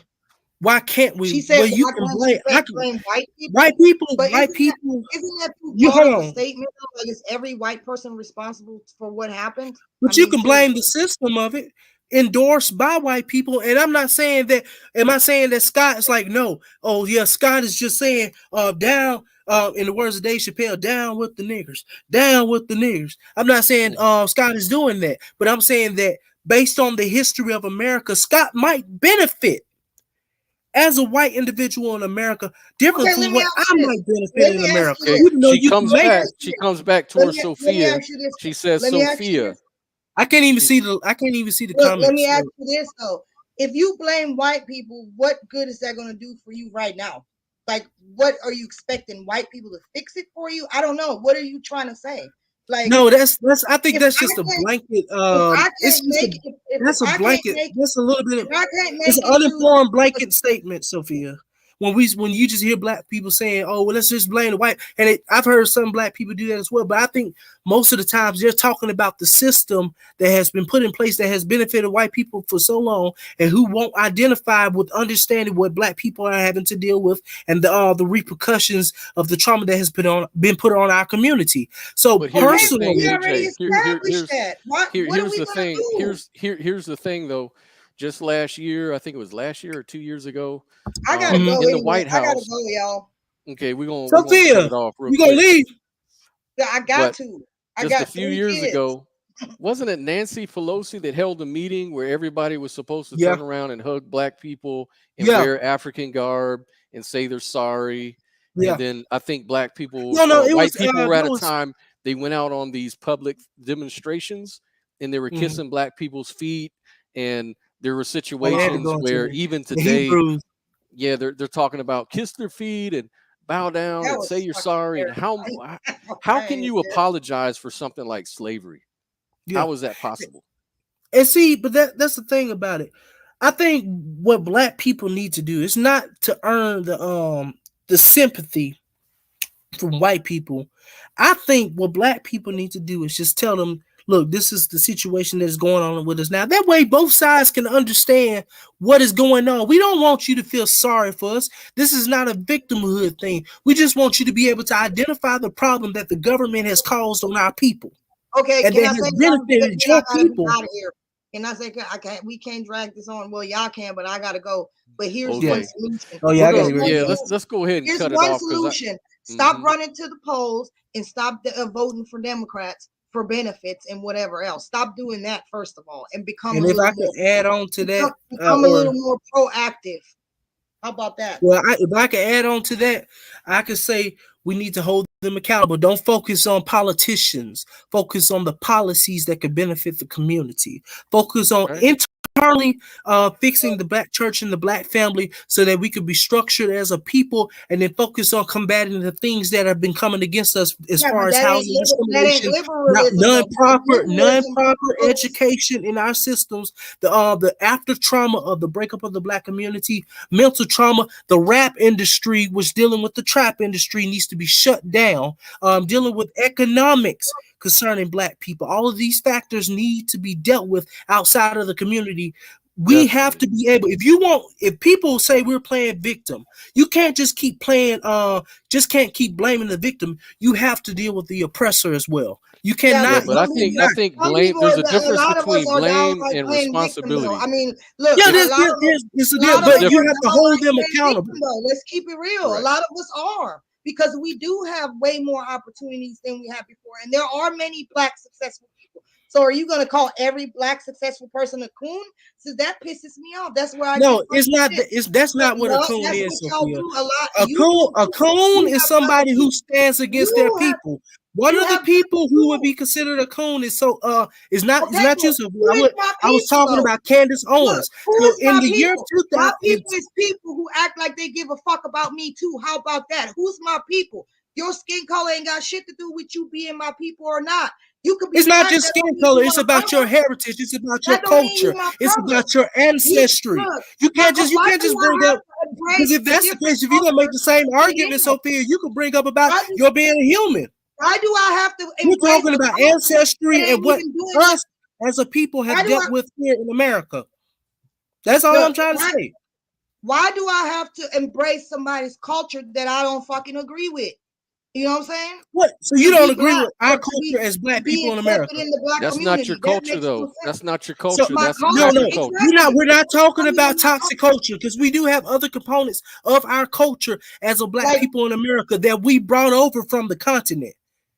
One of them being the food that we eat. One of them being how we view each other. But then when I bring that up and tell black people we need to be accountable for still practicing this shit, I get called a fucking coon. So I'm out on that one. Yeah, but see, it's when you say things against your community, you always putting down your community. What you mean that's when you come off like a coon. That's what we're talking about, Sophia.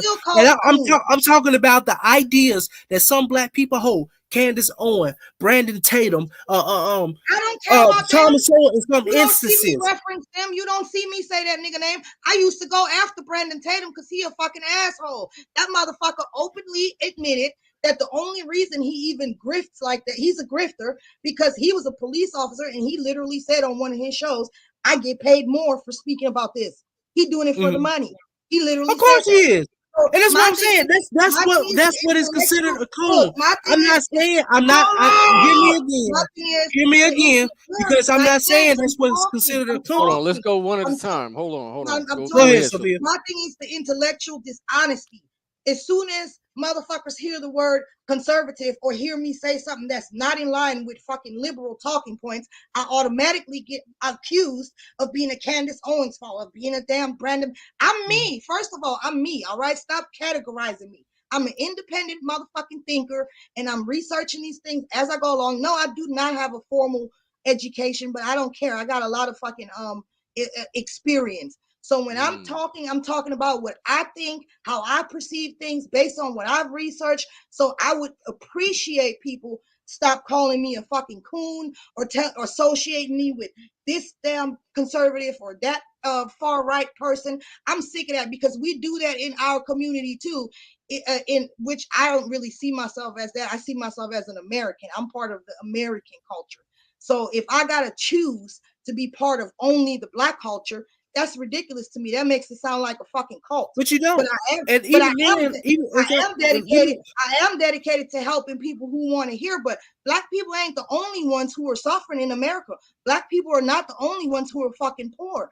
Black people are the only people in America who didn't benefit from the system concerning the trauma that has been put in our community. We have not had the therapy, and we have not been put in the economic standing that we need.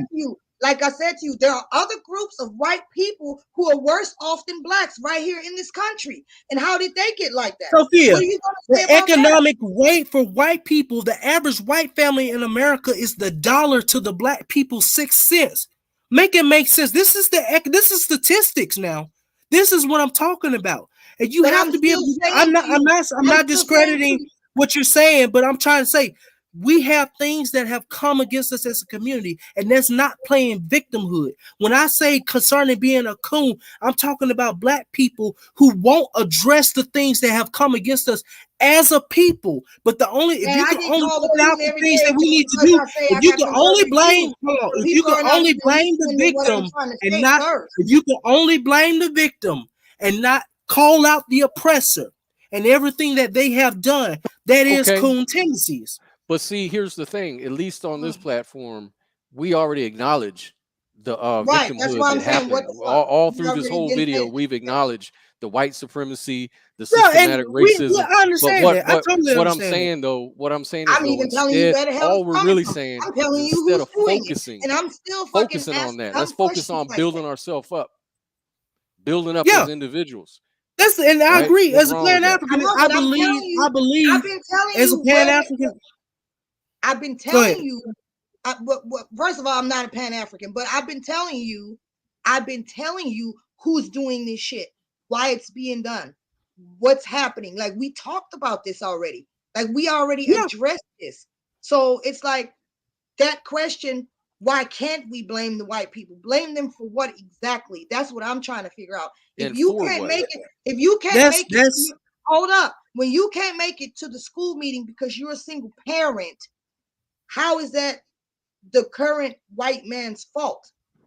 When are we going to say we need to stop embracing this subculture that's not even our culture, so that we can have homes who are strong because there are two parents in it? You know what I'm saying? When are we going to take responsibility for that? We see the negative effects it has on our community. Right, I'm saying, but we're acknowledging, I'm saying, look, culture existed. It's evil. Well, that's what we was taught. Well, that's trickled down till today. That's the after effect. But we see that it's impacting us negatively, even today. So even today, so when do we learn from how it's impacting us negatively? Do we need somebody to tell us that still? Over and over and over, like we already know that. It's time to move on. It's almost like rearing. It's almost like rearing. They have to be educated, and this is what I believe. If you are going to have the government to teach us about history, you cannot teach this watered down, whitewashed version of history to our people. They have to be able to understand and see the statistics and see the history that this happened to our people. But we were able to overcome things. We were able to overcome things when we changed within our community and when we address things outside of the community. That's all I'm trying to say. And I'm not totally disagreeing with you, because we agreed on a lot of things concerning the community. All I'm saying is that as a Black individual, and I think this is the obligation for every Black individual, even though you have a free will and you don't have to do it, you have to be able to call out the oppressor, and you have the victim of the situation has to hold themselves accountable. I called out the oppressor, white liberals, Democrats. There you go. Because you can't just blame one party. You can't. I'm just being honest. You can't just blame one party, because both of them had a play in it. I got a whole bunch of statistics that can show that as well. Because in the year 2020, when there was a racial war getting ready to go on with Donald Trump in office, where white evangelists, white Protestants, and white Catholics were at the forefront of being at the top of the voting polls, who put him in office and who was causing the racial animosity. It was already here in America, but it caused it to brew up in America. You had the white general of America to speak out against Donald Trump because of the hate that he was causing. Yeah, So don't try to it's not about the I'm party. not But saying, see, I don't I'm think not saying, Sophia's talking about the party because we talk about this all the time. Is that no, it's yeah, not I about the understand it, but what I'm Republican, trying to say Democrat. is we cannot. When I talk to Sophia, I'm talking to her as one of my black sisters. She know we cool as hell, but I'm That's my saying little that brother. we have to be able, as a black people, to say that it's not just you. Malcolm X talked about this a while back. He said one of the greatest enemies that we have against us is white people, is the white liberals and the white conservatives. And I'm not talking about you personally, Scott, but I'm saying you are from a different culture, so you're going to see things differently from us Who as from black a different people. culture? We are from Scott is from a different culture than us. He is not from our culture. He could probably identify with our culture. He might have things within his culture that are different from us. Why is He he even from knows another he might culture? have a different ethnic It background. would be probably accurate to say that I'm from both cultures. Well, Well, I'm just how saying, would you say that? what How would you defines what culture he's from? His color?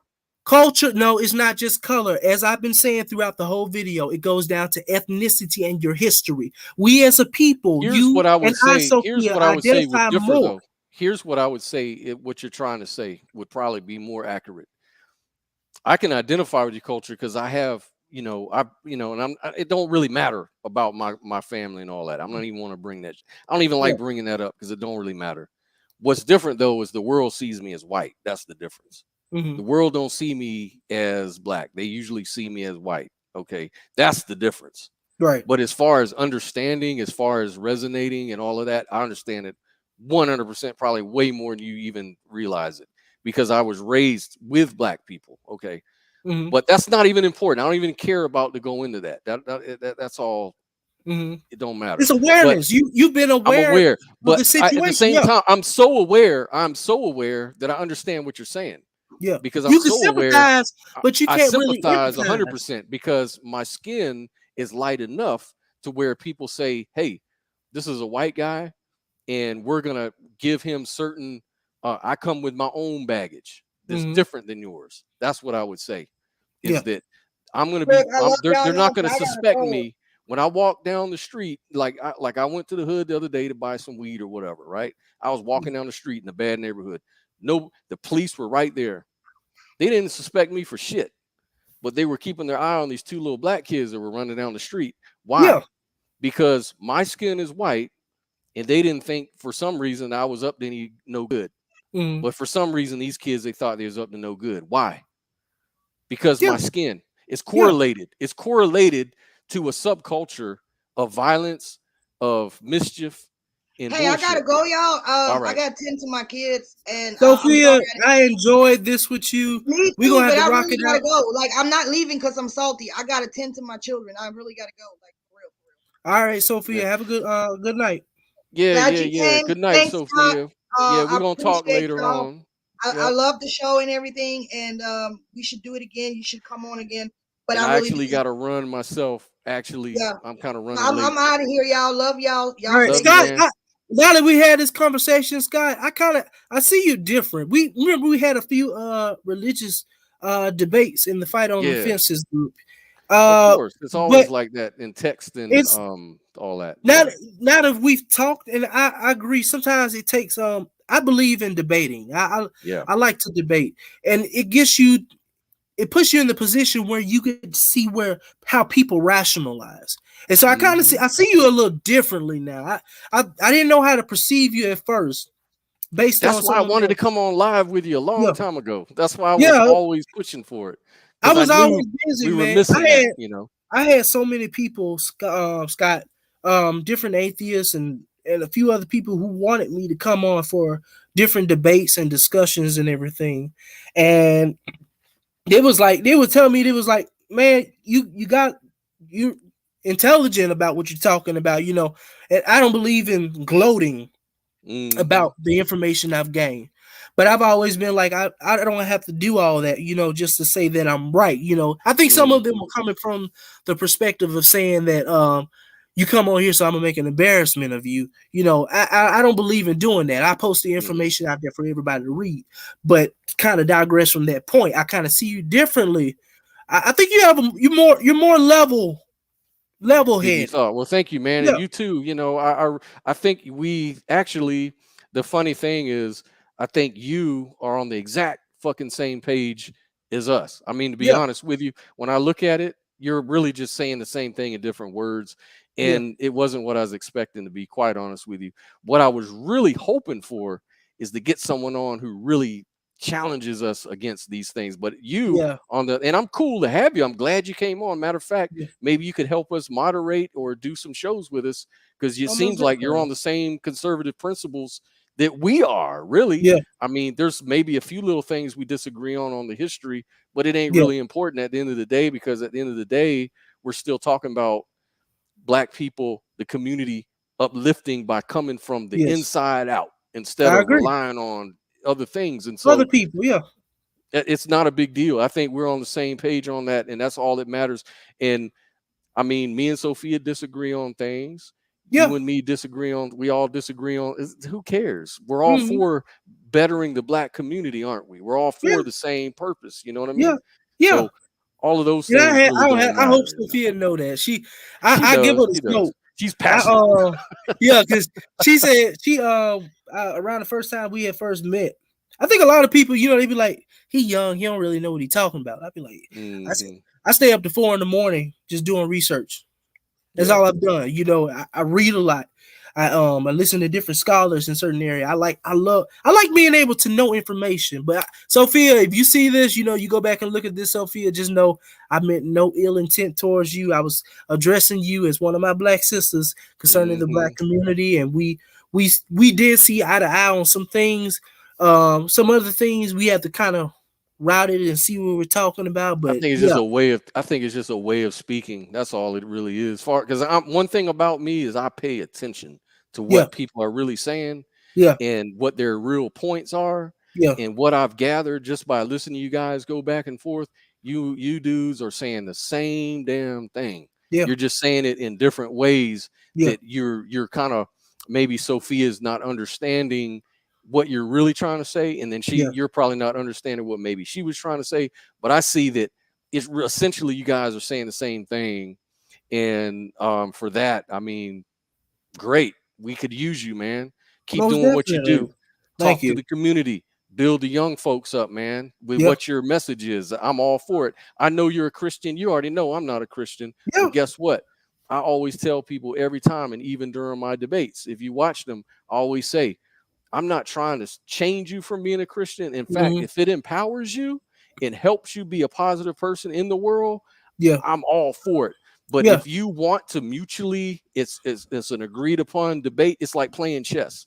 Yeah. I'm mainly in the sport of playing chess, not against your beliefs ontologically, but Right. on the arguments themselves. Right. Because Yeah. you can be 100% right and have terrible arguments, and I will call Arguments. them out. I will I call agree. them out. There are as an apologist, and I'm gonna say this and I'm gonna go ahead and let you get up off of here and everything. But as an apologist, man, as a Christian apologist, I've even encountered Christians who can't even go through the scripture and even the Mhm. history of Jesus Christ. Let's just say if it was a topic about his resurrection, they can't even give a coherent argument Right. concerning the topic. And I'm like, the information might be out there, but the way you're explaining and debating the information is confusion, and it leaves the person more confused and with no understanding. That's why I believe in a debate as an apologist. I believe in debating stuff out. That way you can kind of get a chance to see what people think on a rational level versus an emotional level. Right. Exactly. I agree with you 100%, brother. All right, man. I'm gonna get off here and let you go and respect your time and respect Most my time. I definitely, got man. stuff to do, but it's been a great show, guys. Real passionate. I'm glad to have done it. It was real fun. And until next week, man, we'll see you guys later. All right. Peace.